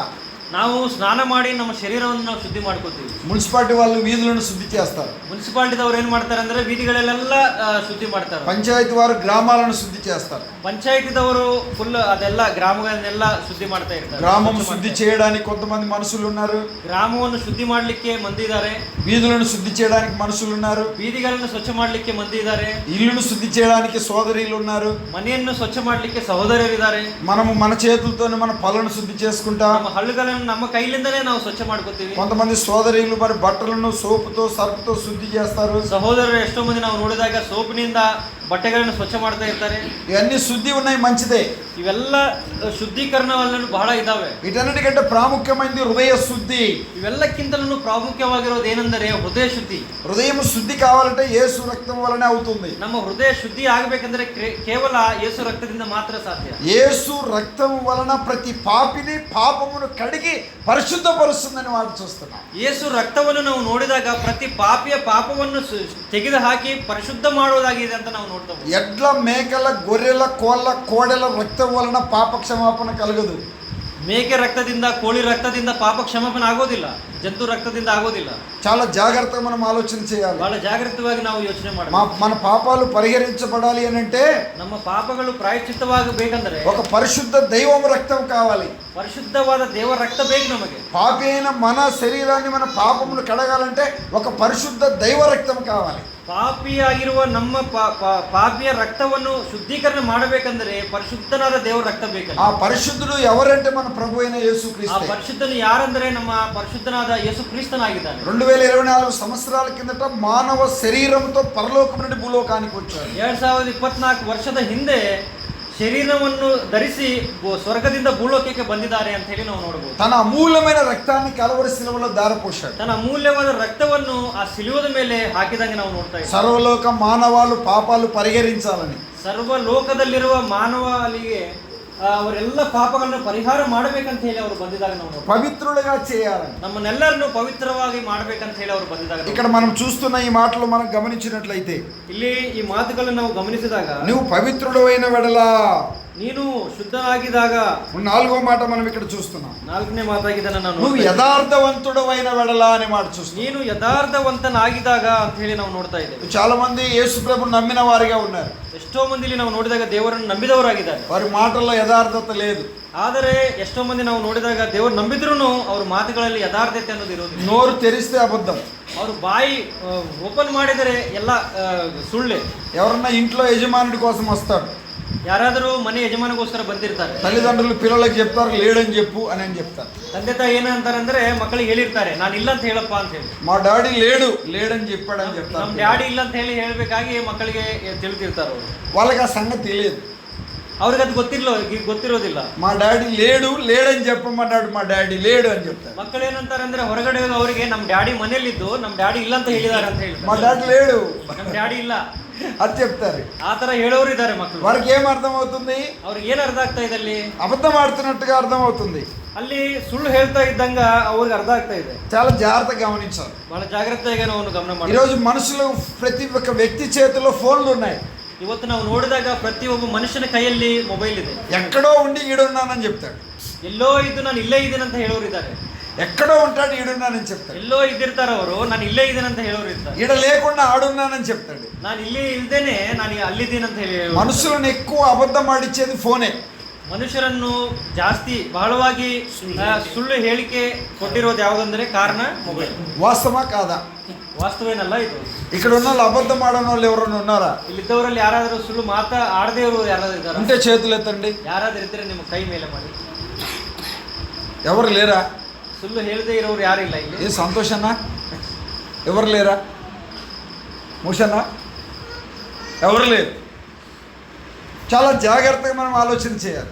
ಬಹಳ ಜಾಗ್ರತೆಯಾಗಿ ನಾವು ಯೋಚನೆ ಮಾಡಬೇಕು. నువ్వు యథార్థవంతుడవైన వెడలా అన్నాడు. ನೀನು ಯಥಾರ್ಥವಂತನಾದಾಗ ಅಂತ ಹೇಳಿ ಬರೆಯಲ್ಪಟ್ಟಿದೆ. ఏబు భక్తుడు ఇలా చెప్తున్నాడు, ಏಬು ಭಕ್ತನ ಈ ತರ ಹೇಳ್ತಾ ಇದ್ದಾರೆ, నా భక్తి నాకు యథార్థతను కలుగు చేసింది అని చెప్తాడు. ನನ್ನ ಭಕ್ತಿ ನನ್ನಲ್ಲಿ ಯಥಾರ್ಥತೆಯನ್ನು ತೋರಿಸ್ತಾ ಇದೆ ಅಂತ ಹೇಳಿ, నేను యథార్థవంతుడను అని ఏబు చెప్తాడు. ನಾನು ಯಥಾರ್ಥವಂತನಾಗಿ ಹೇವನ್ನು ಹೇಳ್ತಾ ಇದ್ದಾನೆ. చిన్న మాటలు ఇలా గుర్తు చేస్తాడు.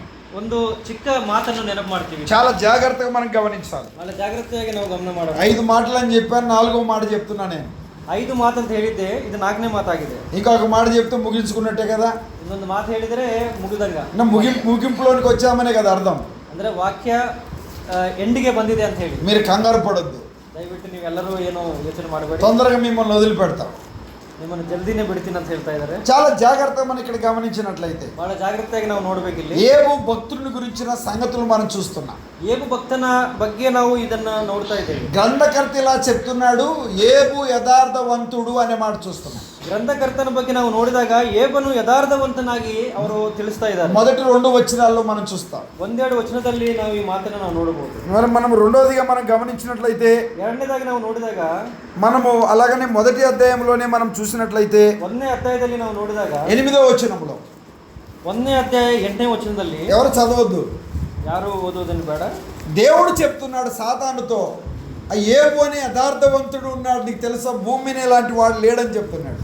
ದೇವರೇ ಸಾತಾನಿಗೆ ಹೇಳ್ತಾ ಇದ್ದಾರೆ ಈ ತರಾಗಿ, ಭೂಮಿ ಮೇಲೆ ಏಬುನಂತ ಯಥಾರ್ಥವಂತನು ಯಾರೂ ಇಲ್ಲ ಅಂತ ಹೇಳಿ. చాలా జాగ్రత్తగా మనం గమనించాలి. ಬಹಳ ಜಾಗ್ರತೆಯಾಗಿ ನಾವು ನೋಡಬೇಕು. 2వ అధ్యాయం 9వ వచనంలో మనం చూస్తే, 2ನೇ ಅಧ್ಯಾಯ 9ನೇ ವಚನ ನಾವು ನೋಡಿದಾಗ, ఆ ఏబు భార్య నా భర్త యథార్థవంతుడు అనే మాట చెప్తున్నట్టు చూస్తాం. ಏಬು ಅವರ ಹೆಂಡತಿಯನ್ನು ನನ್ನ ಗಂಡನು ಯಥಾರ್ಥವಂತನಾಗಿ ಅವರು ಹೇಳಿದಂಗೆ ನಾವು ಇಲ್ಲಿ ನೋಡಬಹುದು. యథార్థతను వీడకుందువా, యథార్థతను వీడి మరణం కారాదని చెప్తుంది. ಅದಕ್ಕೆ ಅವರು ಹೇಳೋದು ಏನಂದ್ರೆ ನಿನ್ನ ಯಥಾರ್ಥತೆಯನ್ನು ಬಿಟ್ಟು ನಿನ್ನ ಮರಣ ಹೊಂದು ಅಂತ ಹೇಳಿ ಅವರು ಹೇಳ್ತಾ ಇದ್ದಾರೆ. 6వ అధ్యాయం 33వ వచనంలో మనం చూస్తే 6ನೇ ಅಧ್ಯಾಯ 33ನೇ ವಚನದಾಗ ನಾವು ನೋಡಿದಾಗ మనం ఇక్కడ ఈ చూస్తున్న 4వ అధ్యాయం 6వ వచనంలో మనం చూస్తే 4ನೇ ಅಧ್ಯಾಯ 6ನೇ ವಚನದಾಗ ನಾವು ನೋಡಿದಾಗ ఎలిఫజ్ అనే భక్తుడు ఏబు గురించి చెప్తున్నాడు. నీ భక్తి నువ్వు యథార్థవంతుడవు అనే మాట అక్కడ చెప్తున్నట్టుగా మనం చూస్తున్నాం. ಯೋಬನ ಸ್ನೇಹಿತರಾದ ಎಲಿಫಜನು ಈ ತರ ಯೋಬನ ಬಗ್ಗೆ ಹೇಳ್ತಾ ಇದ್ದಾರೆ, ನೀನು ಯಥಾರ್ಥವಂತನು ಅಂತ ಹೇಳಿ. 33వ అధ్యాయం 3వ వచనంలో ఏబు చెప్తున్నాడు నేను యథార్థవంతుడను అని. 33ನೇ ಅಧ್ಯಾಯದಾಗ ನಾವು ನೋಡಿದಾಗ ಏಬನು ನಾನು ಯಥಾರ್ಥವಂತನಾಗಿ ಅವರೇ ಹೇಳಿದಾಗ ನಾವು ನೋಡಬಹುದು. ఇలా చెప్తా, జాగ్రత్త వినండి. దయವಿಟ್ಟು ಕೇಳಿ. ఏబుని గురించి గ్రంథకర్త యథార్థవంతుడని చెప్పాడు. ఏబుని ಬಗ್ಗೆ గ్రంథకర్తను యథార్థవంతుడంత ಹೇಳಿದ್ದಾರೆ. ఏబుని గురించి దేవుడు యథార్థవంతుడని చెప్పాడు. ఏబుని ಬಗ್ಗೆ ದೇವರು యథార్థవంతుడంತ ಹೇಳಿದ್ದಾರೆ. అలాగనే ఏబుని గురించి తన భార్య యథార్థవంతుడు అని చెప్పింది. ఏబుని ಬಗ್ಗೆ తన ಹೆಂಡತಿನೂ యథార్థవంತನು ಅಂತ ಹೇಳಿದಾಗ ನಾವು ఏబు స్నేహితుడు ఏబు యథార్థవంతుడు అని చెప్పాడు. ఏబుನ ಸ್ನೇಹಿತನನ್ನು ನೋಡಿದಾಗ ఏబును యథార్థవంತನು ಅಂತ ಹೇಳಿದ್ದಾರೆ. ఏబు కూడా నేను యథార్థవంతుడను అని 33వ అధ్యాయంలో చెప్పాడు. ఏబును తన బగ్గేను ఏబును ఈ ತರ ಅಂತ ఇದ್ದಾನೆ, ನಾನು యథార్థవంతను ಅಂತ ಹೇಳಿ. మనం చదువుకున్న ఈ యొక్క 8వ అధ్యాయంలో ఉన్న ఏబు గ్రంథములో ఉన్న సంగతులు, మనం 1వ అధ్యాయంలో ఉన్న సంగతులను రాసిన వ్యక్తి ఒక వ్యక్తి. ನಾವು ನೋಡಿದಾಗ ಏಬನು 8ನೇ ಅಧ್ಯಾಯ 1ನೇ ಅಧ್ಯಾಯ ಬರೆದಿದ್ದು ಒಬ್ಬರೇ ಆಗಿದ್ದಾರೆ. ఆయన యథార్థవంతుడు అనే మాటను రాసినట్టుగా మనం చూస్తున్నాం. ఆతను ఏబను ಬಗ್ಗೆ యథార్థవంతనంత ಬರೆದಂಗೆ ನಾವು ನೋಡ್ತಾ ಇದ್ದೀವಿ. మనము యథార్థత కలిగిన వారిగా ఉండాలి. ನಾವೆಲ್ಲರೂ ಯಥಾರ್ಥತೆಯನ್ನು ಹೊಂದಿದವರಾಗಿರಬೇಕು. యథార్థత లేకపోతే చాలా నష్టపోతాం. యథార్థತೆ ಇಲ್ಲ ಅಂದ್ರೆ ಬಹಳ ನಷ್ಟ ಹೊಂದ್ತೀವಿ ನಾವು. భర్త దగ్గర భార్య యథార్థంగా ఉన్నాడా? ಹೆಂಡತಿ ಮುಂದೆ ಗಂಡನು ಯಥಾರ್ಥವಂತನಾಗಿದ್ದಾನ? భార్య దగ్గర భర్త యథార్థంగా ఉన్నారా? ಗಂಡನ ಮುಂದೆ ಹೆಂಡತಿ ಯಥಾರ್ಥತೆ ಹೊಂದಿದ್ದಾರಾ? పిల్లల దగ్గర తల్లిదండ్రులు యథార్థవంతులుగా ఉన్నారా? ಮಕ್ಕಳ ಮುಂದೆ ತಂದೆ ತಾಯಿ ಯಾವ ತರ ಇದ್ದಾರೆ, ಯಥಾರ್ಥವಂತರಾಗಿದ್ದಾರಾ? తల్లిదండ్రుల దగ్గర పిల్లలు యథార్థవంతులుగా ఉన్నారా? ತಂದೆ ತಾಯಿ ಮುಂದೆ ಮಕ್ಕಳು యథార్థವಂತರಾಗಿದ್ದಾರಾ? మనం చేస్తున్న యజమానుల దగ్గర పనిలో యథార్థత కలిగిన వారిగా ఉన్నామా? యజమానుల ಮುಂದೆ ನಾವು యథార్థవంతರಾಗಿದ್ದೀవా? మనం దేవుని దృష్టిలో యథార్థంగా ఉంటే ఈ అన్ని విషయాలలో యథార్థంగా ఉంటాం. ನಾವು ದೇವರ ಮುಂದೆ యథార్థವಾಗಿ ಇದ್ದಾಗ ಎಲ್ಲ ವಿಷಯಗಳಲ್ಲಿ ನಾವು యథార్థవంತರಾಗಿ చాలా జాగ్రత్తగా విషయాలను గమనించాలి. ಬಹಳ ಜಾಗೃತಿಯಾಗಿ ವಿಷಯವನ್ನು ನಾವು ನೋಡಬೇಕು. మరొక మాటను మనం ఇక్కడ చూసినట్లయితే ಇನ್ನೊಂದು ವಿಷಯ ನಾವು ಇಲ್ಲಿ ನೋಡಿದಾಗ నిశ్చయంగా ఆయన నీ యందు శ్రద్ధ నిలిపి నీ నీతికి తగినట్లుగా నీ నివాసస్థలమును వర్ధిల్ల చేస్తాడనే మాటలు మనం చూస్తున్నాం. ನಿಶ್ಚಯವಾಗಿ ಆತನು ನಿನ್ನ ಯಥಾರ್ಥತೆ ಇದ್ದರೆ ನಿನ್ನ ಮೇಲೆ ಆತನ ಮನಸ್ಸಿಟ್ಟು ನಿನ್ನನ್ನು ಆಶೀರ್ವಾದ ಮಾಡ್ತಾನಂತ ಹೇಳಿ ನಾವು ನೋಡ್ತೀವಿ. నీ నీతికి తగినట్లుగా అనే మాట చూస్తున్నాం. ನಿನ್ನ ನೀತಿಗೆ ತಕ್ಕ ಹಾಗೆ ಅಂತ ಹೇಳಿ ನಾವು ನೋಡ್ತೀವಿ. 5వ మాట నీ నీతికి తగినట్టుగానే మాట చూస్తున్నాం. 5ನೇ ಮಾತು ನಾವು ನೋಡಿದಾಗ ನಿನ್ನ ನೀತಿಗೆ ತಕ್ಕಂತೆ ಅಂತ ಹೇಳಿ ನಾವು ఈ లోకంలో ఎవరు నీతిమంతులు లేరు. ఈ ಲೋಕದಾಗ ನಾವು ನೋಡಿದಾಗ ನೀತಿವಂತರು ಯಾರೂ ಇಲ್ಲ.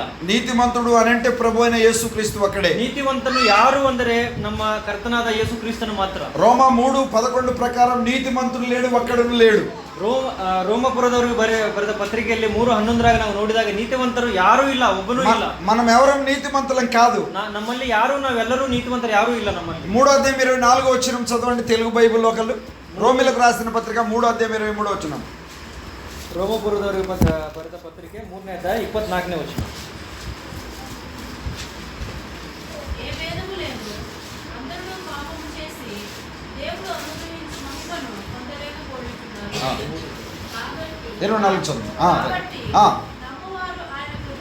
కాబట్టి నమ్మువారు ఆయన కృప చేతనే క్రీస్తు యేసునందలి విమోచనము వలన ఉచితముగా నీతిమంతులుగా తీర్చబడుచున్నారు. ಇಲ್ಲಿ ನಾವು ನೋಡಿದಾಗ ಕ್ರಿಸ್ತ ಯೇಸುನಲ್ಲಿ ಉಚಿತವಾಗಿ ನೀತಿವಂತರಾಗಿ ನಾವು ಈ ಒಂದು ಧನ್ಯತೆಯನ್ನು ನಾವು ಇದು ಮಾಡ್ತೀವಿ ಅಂತ ಹೇಳಿ ನಾವು ಇಲ್ಲಿ ನೋಡಬಹುದು. క్రీస్తు యేసునందలి మాత్ర అన్నమాట మనం చూస్తాం. ఈ మాటను ನಾವು ಇಲ್ಲಿ ನೋಡ್ತೀವಿ. ఉచితముగా ఆయన మనల్ని నీతిమంతులుగా చేశారు. క్రీస్తు యేసుನಲ್ಲಿ ఉచితವಾಗಿ ನಮ್ಮನ್ನು ನೀತಿವಂತರಾಗಿ ಮಾಡಿದ್ದಾರೆ ಅಂತ ಹೇಳಿ ನಾವು ಇಲ್ಲಿ విమోచన వలన మనం నీతిమంతులమయ్యాం. విమోచనದಿಂದ ఆతను కొట్ట విమోచనದಿಂದ ನಾವು నీతివంతರಾಗಿದ್ದೀವಿ. విమోచన క్రయధనము తన అమూల్యమైన రక్తమును దారపోయిట వలన మనము నీతిమంతులమయ్యాం. తన రక్తವನ್ನು ಸುರಿದಿದ್ದರಿಂದ ನಾವು ನೀತಿವಂತರಾಗಿದ್ದೀವಿ ಅಂತ ಹೇಳಿ ನಾವು ನೋಡಬಹುದು. మనం నీతిమంతులం కాదు. ಆದರೆ ಅದಕ್ಕಿಂತ ಮುಂಚೆ ನಾವು ನೀತಿವಂತರಲ್ಲ. ఒక చిన్న మాటను మరలా నేను గుర్తు చేస్తాను. మತ್ತొంದು చిಕ್ಕ విషయವನ್ನು నెనపు ಮಾಡಿ. యేసు ప్రభు వారు ఇలా ఎబ్రిల్ రాసిన పత్రిక 7వ అధ్యాయం 26వ వచనం చెప్తాడు.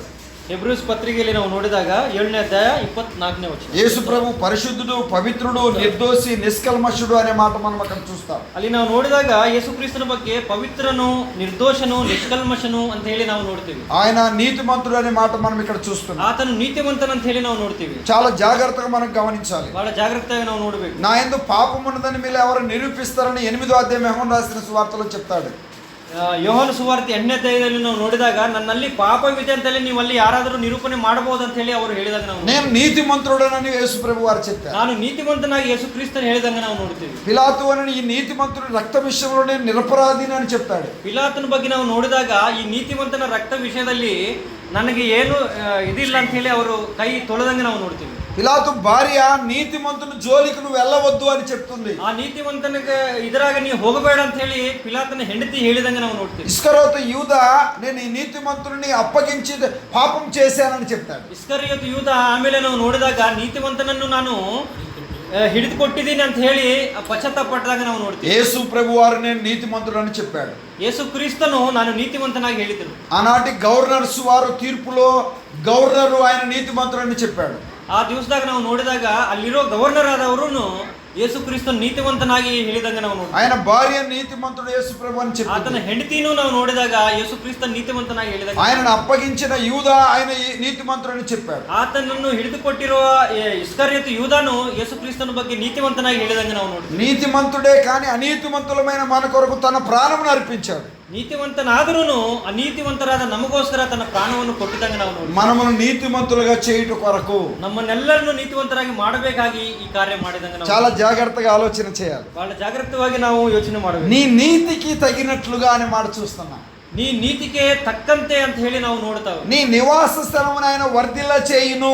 ನಿನ್ನ ನಿವಾಸ ಸ್ಥಳವನ್ನು ಆತನು ಅಭಿವೃದ್ಧಿ ಪಡಿಸ್ತಾನೆ. ఈ 5 లక్షణాలు ఉంటేనే మన నివాస స్థలాన్ని ఆయన దీవిస్తాడు. ಈ 5 ಲಕ್ಷಣಗಳು ನಮ್ಮಲ್ಲಿ ಇದ್ದಾಗ ನಮ್ಮ ನಿವಾಸವನ್ನು ದೇವರು ಆಶೀರ್ವಾದ ಮಾಡ್ತಾನೆ. లేకపోతే మన నివాస స్థలాన్ని ఆయన దీవించబడడానికి వీలు లేదు.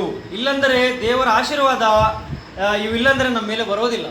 నేటి దినాలలో ఇల్లులు ఆశీర్వదించబడాలంటే చాలా సంగతులు చెప్తున్నారు. ಇವತ್ತಿನ ದಿವಸಗಳಲ್ಲಿ ನಾವು ನೋಡಿದಾಗ ಮನೆ ಆಶೀರ್ವಾದ ಪಡಬೇಕಂದ್ರೆ ಎಷ್ಟೋ ವಿಷಯಗಳನ್ನು ನಾವು ಕೇಳ್ತೀವಿ.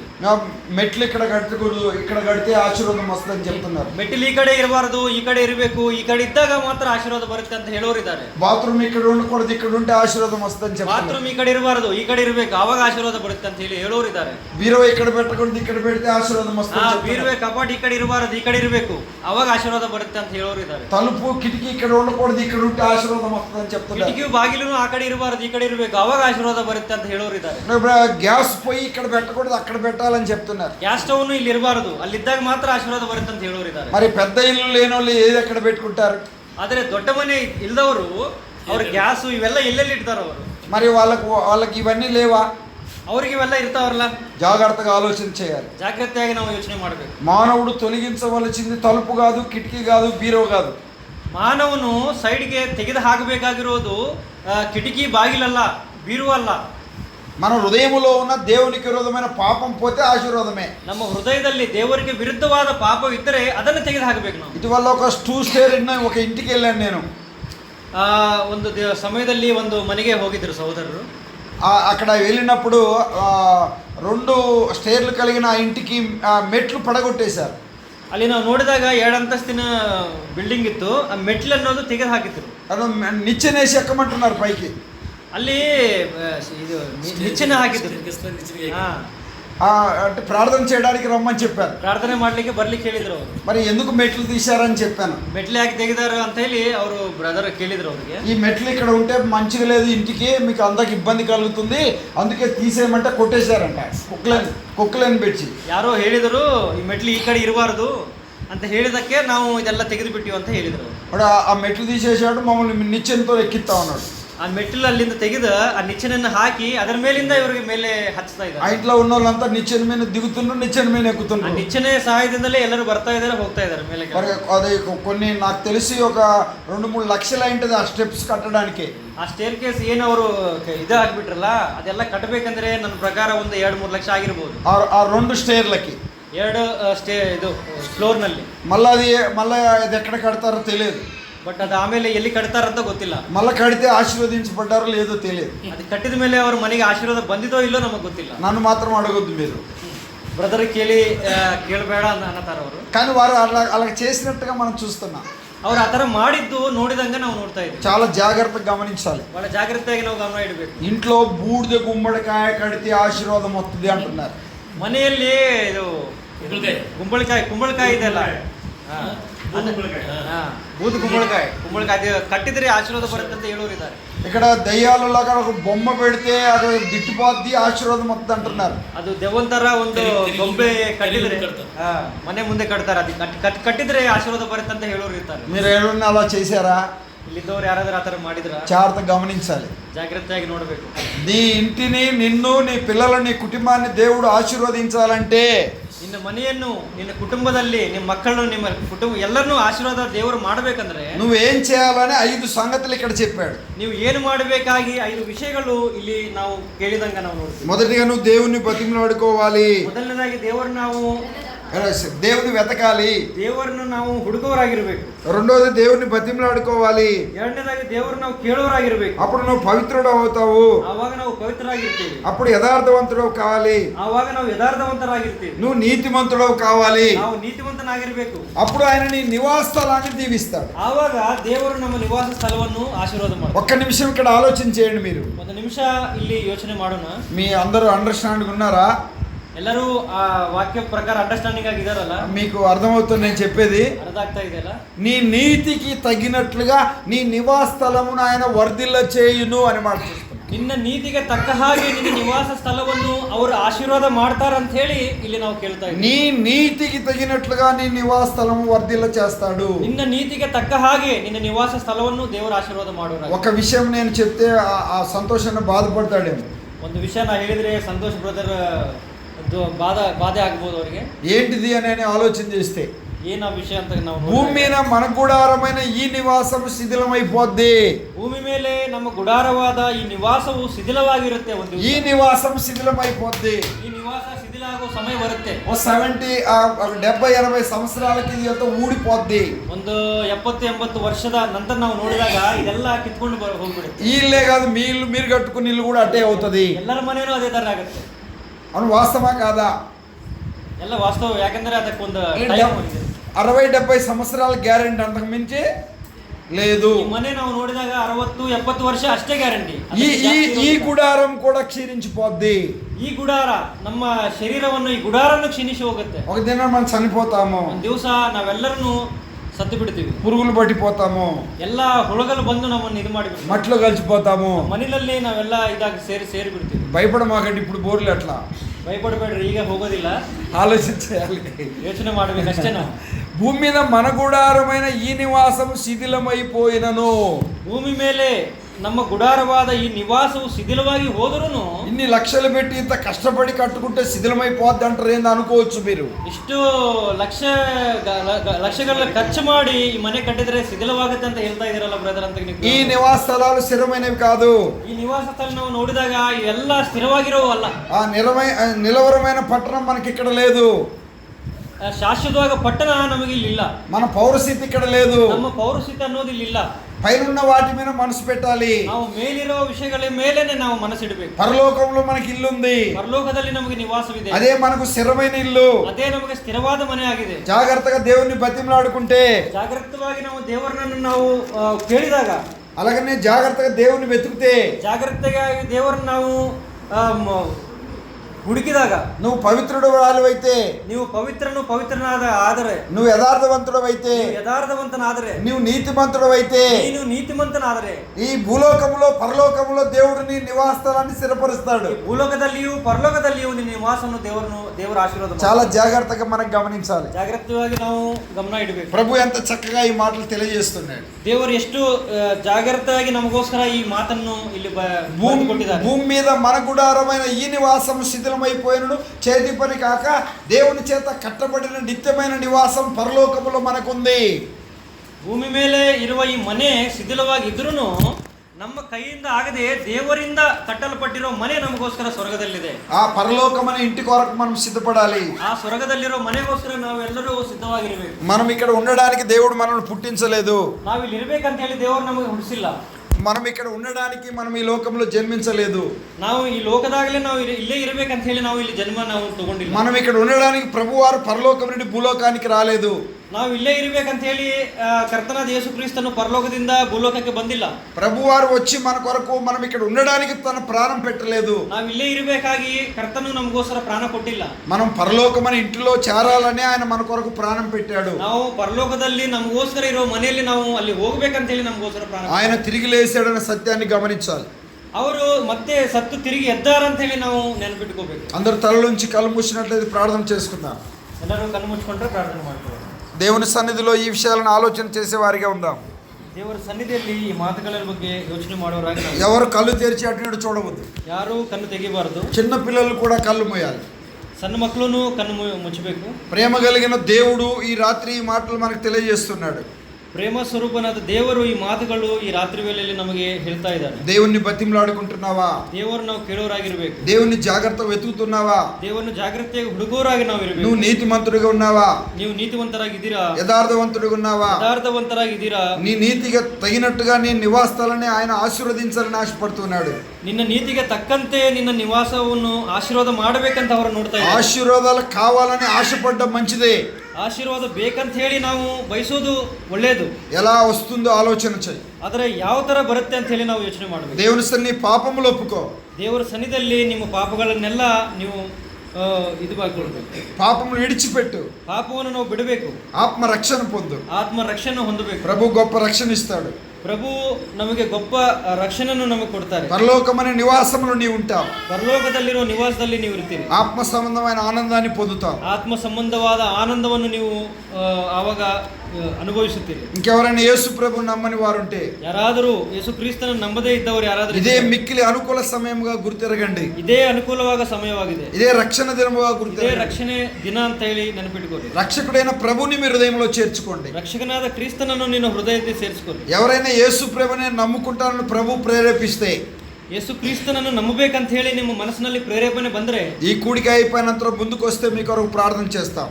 ಈ ಒಂದು ಪ್ರಾರ್ಥನೆ ಆದ ಮೇಲೆ ನೀವು ಮುಂದೆ ಬಂದರೆ ನಿಮಗೋಸ್ಕರ ಪ್ರಾರ್ಥನೆ ಮಾಡಿ. నమ్మిన వారు ప్రతి బలహీనతను ఒప్పుకోండి. ನಂಬಿದವರು ಅವರಿಗಿರೋ ಬಲಹೀನತೆಯನ್ನು ದೇವರಲ್ಲಿ ನಾವು ಒಪ್ಕೋಬೇಕು. ప్రతి అవిధేయతను ఒప్పుకోండి. ಪ್ರತಿಯೊಂದು ಅವಿಧೇಯತೆಯನ್ನು ನಾವು ಒಪ್ಕೋಬೇಕು. ప్రతి అయోగ్యతను ఒప్పుకోండి. ಪ್ರತಿಯೊಂದು ಅಯೋಗ್ಯತೆಯನ್ನು ನಾವು ಅವರ ಮುಂದೆ ప్రతి తప్పును లోపాన్ని ఒప్పుకోండి. ಪ್ರತಿಯೊಂದು ತಪ್ಪನ್ನು ನಾವು ದೇವರ ಮುಂದೆ దేవుడు నిన్ను ఆశీర్వదించాలని ఆశపడుతున్నాడు. ದೇವರು ನಿನ್ನನ್ನು ಆಶೀರ್ವಾದ ಮಾಡಬೇಕಂತ ಬಯಸ್ತಾ ಇದ್ದಾರೆ. నిన్ను దీవించాలని ఆశపడుతున్నాడు. ನಿನ್ನನ್ನು ದೀವಿಸಬೇಕಾಗಿ ಅವರು ಬಯಸ್ತಾ ಇದ್ದಾರೆ. దేవా, నేను నిన్ను వెతికే వ్యక్తిగా లేను. ದೇವರೇ, ನಾನು ನಿನ್ನನ್ನು వెతికే వ్యక్తిగా లేను. ನಾನು ನಿನ್ನ ಹುಡುಕೋನಾಗಿ ಇಲ್ಲ. నిన్ను బతిమలాడే వ్యక్తిగా లేను. ನಿನ್ನನ್ನು ಕೇಳೋನಾಗಿಲ್ಲ. నేను పవిత్రంగా జీవించలేకపోతున్నాను. ನಾನು ಪವಿತ್ರನಾಗಿ ಜೀವಿಸಲಿಕ್ಕೆ ನನಗೆ ಆಗ್ತಾ ಇಲ್ಲ. నేను యథార్థుడిగా జీవించలేకపోతున్నాను. ನಾನು ಯಥಾರ್ಥನಾಗಿ ಮುಂದೆ ಸಾಗಲಿಕ್ಕೆ ನನಗೆ ಆಗ್ತಾ ಇಲ್ಲ. నేను నీతిమంతుడిగా జీవించలేకపోతున్నాను. ನಾನು ನೀತಿವಂತನಾಗಿ ಮುಂದೆ ಸಾಗಲಿಕ್ಕೆ ಆಗ್ತಾ ಇಲ್ಲ. అనేక నీకు విరోధమైన అపవిత్రతో జీవిస్తున్నాను. ನಿನಗೆ ವಿರೋಧವಾಗಿರುವ ಎಷ್ಟೋ ಅಪರಾಧಗಳನ್ನು ಮಾಡಿ ನಾನು ಮುಂದೆ ಸಾಗ್ತಾ ಇದ್ದೀನಿ. నమ్మిన వారు కూడా మీ బలహీనతను ఒప్పుకోండి. ನಂಬಿದವರಾದರೂ ನಿಮ್ಮ ಬಲಹೀನತೆಯನ್ನು ದೇವರ ಮುಂದೆ ಒಪ್ಪು. దేవుడు మీ నివాస స్థలాలను దీవించాలని ఆశపడుతున్నాడు. ದೇವರು ನಿಮ್ಮ ನಿವಾಸ ಸ್ಥಳವನ್ನು ದೀವಿಸಿ ಆಶೀರ್ವಾದ ಮಾಡಬೇಕಂತ. మీ నివాస స్థలాలను దేవుడు దీవించి ఆశీర్వదించాలని ఒక సేవకుడిగా కోరుకుంటున్నాను. ನಿಮ್ಮ నివాಸವನ್ನು ದೇವರು ದೀವಿಸಿ ಆಶೀರ್ವಾದ ಮಾಡಬೇಕಾಗಿ ಒಬ್ಬ ಸೇವಕರಾಗಿ ನಿಮ್ಮ ಬಗ್ಗೆ ನಾವು ಬಯಸ್ತಾ ಇದ್ದೇವೆ. నమ్మని వారు ఆత్మరక్షణ పొంది పరసంబంధమైన ఆ నివాసానికి సిద్ధంగా ఉండండి. ನಂಬದವರು ಆತ್ಮರಕ್ಷಣೆ ಹೊಂದಿ ಪರಸಂಬಂಧವಾದ ಮನೆಯನ್ನು ಅವರು ಜಯಿಸಬೇಕಾಗಿ ಸಿದ್ಧವಾಗಿರಬೇಕು. నమ్మిన వారు ప్రతి బలహీనతను ఒప్పుకొని ఈ లోకంలో పరలోకంలో మీ గృహాలు దీవించబడాలని నేను కోరుకుంటున్నాను. ನಂಬಿದವರು ಈ ಲೋಕದಲ್ಲಿನೂ ಪರಲೋಕದಲ್ಲಿನೂ ನಿಮ್ಮ ನಿವಾಸ ಆಶೀರ್ವಾದವಾಗಿ ಇರಬೇಕಾಗಿ ನಿಮ್ಮ ಬಗ್ಗೆ ನಾವು ಬಯಸ್ತಾ ಇದ್ದೇವೆ. తిరిగి దైవదాసులు ప్రార్థన చేసి కార్యక్రమాన్ని ముగిస్తారు. ದೇವರ ಸೇವಕರು ಪ್ರಾರ್ಥನೆ ಮಾಡಿ ಈ ಕಾರ್ಯಕ್ರಮವನ್ನು ಮುಂದುವರಿಸ್ತಾರೆ.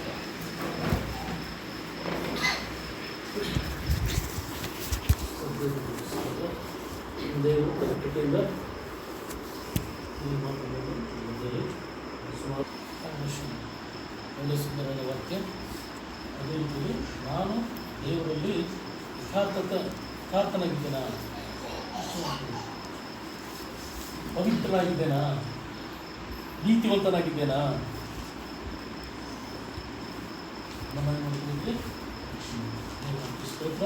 ಮಾರ್ಕ ಸಭೆಯಿಂದ ಇವಾಂಜಲಿಸ್ಟ್ ಸ್ವಾರ್ಥರು ಶ್ರೀ ಹಿರಿಯುವಂಥ ರಾಜಕುಮಾರನ ಮತ್ತು ಇವತ್ತು ಸಾಯಂಕಾಲ ಈಗ ನಾನು ಸೊ ಮುಗಿಸಿ ಹೋದಾಗ ಕೇಳಿದವ್ರಿಗೆ ನಾನು ಅವರು ಇವತ್ತೇ ಹುಬ್ಳಿಗೆ ಹೋಗಿ ಅಲ್ಲಿ ತಮ್ಮ ಸಂಬಂಧಿಕರ ಹತ್ರ ಹೋಗಿ ಭೇಟಿಯಾಗಿ ನಾಳೆ ಸಾಯಂಕಾಲ 7ಗೆ ಟ್ರೈನ್ ಇದೆ ಅವ್ರಿಗೆ ನಾಳೆ ಹೋಗ್ತಿರೋದು ಹೇಳ್ತಾ ಇದ್ರು. ಅವ್ರು ನಾನಂದೆ ಹಾಗಾದರೆ ಸೋಮವಾರ ದಿವಸ ನಮ್ಮ ಮನೆಯಲ್ಲಿ ಪ್ರಾರ್ಥನಾ ಬರ್ರಿ ಅಂತ ಹೇಳುವಾಗ ಪುನಃ ಒಪ್ಪಿಕೊಂಡು ಇವತ್ತು ಕೂಡ ಇಲ್ಲಿ ಮನೆಗೆ ಬಂದು ಪ್ರಾರ್ಥನೆಯಲ್ಲಿ ನಡೆಸಿದ್ದಾರೆ. ಹಾಗಾಗಿ ನಾನು ದೇವರಿಗೆ ಸಲ್ಲಿಸ್ತೇನೆ. ಸೋದರ ನಾನು ಒಂದು ಸಲ್ಲಿಸಿದ್ದೇನೆ. ಅವರು ಇವತ್ತು ಅವ್ರದ್ದು ನಾಳೆ ಬೆಳಿಗ್ಗೆ ಬೇಗ ಹೋಗಿ ಅವರು ಹುಬ್ಬಳ್ಳಿಯಲ್ಲಿ ತಮ್ಮ ಸಂಬಂಧಿಕರು ಭೇಟಿಯಾಗಿ ಸಾಯಂಕಾಲ 7ಗೆ ಮಾತ್ರ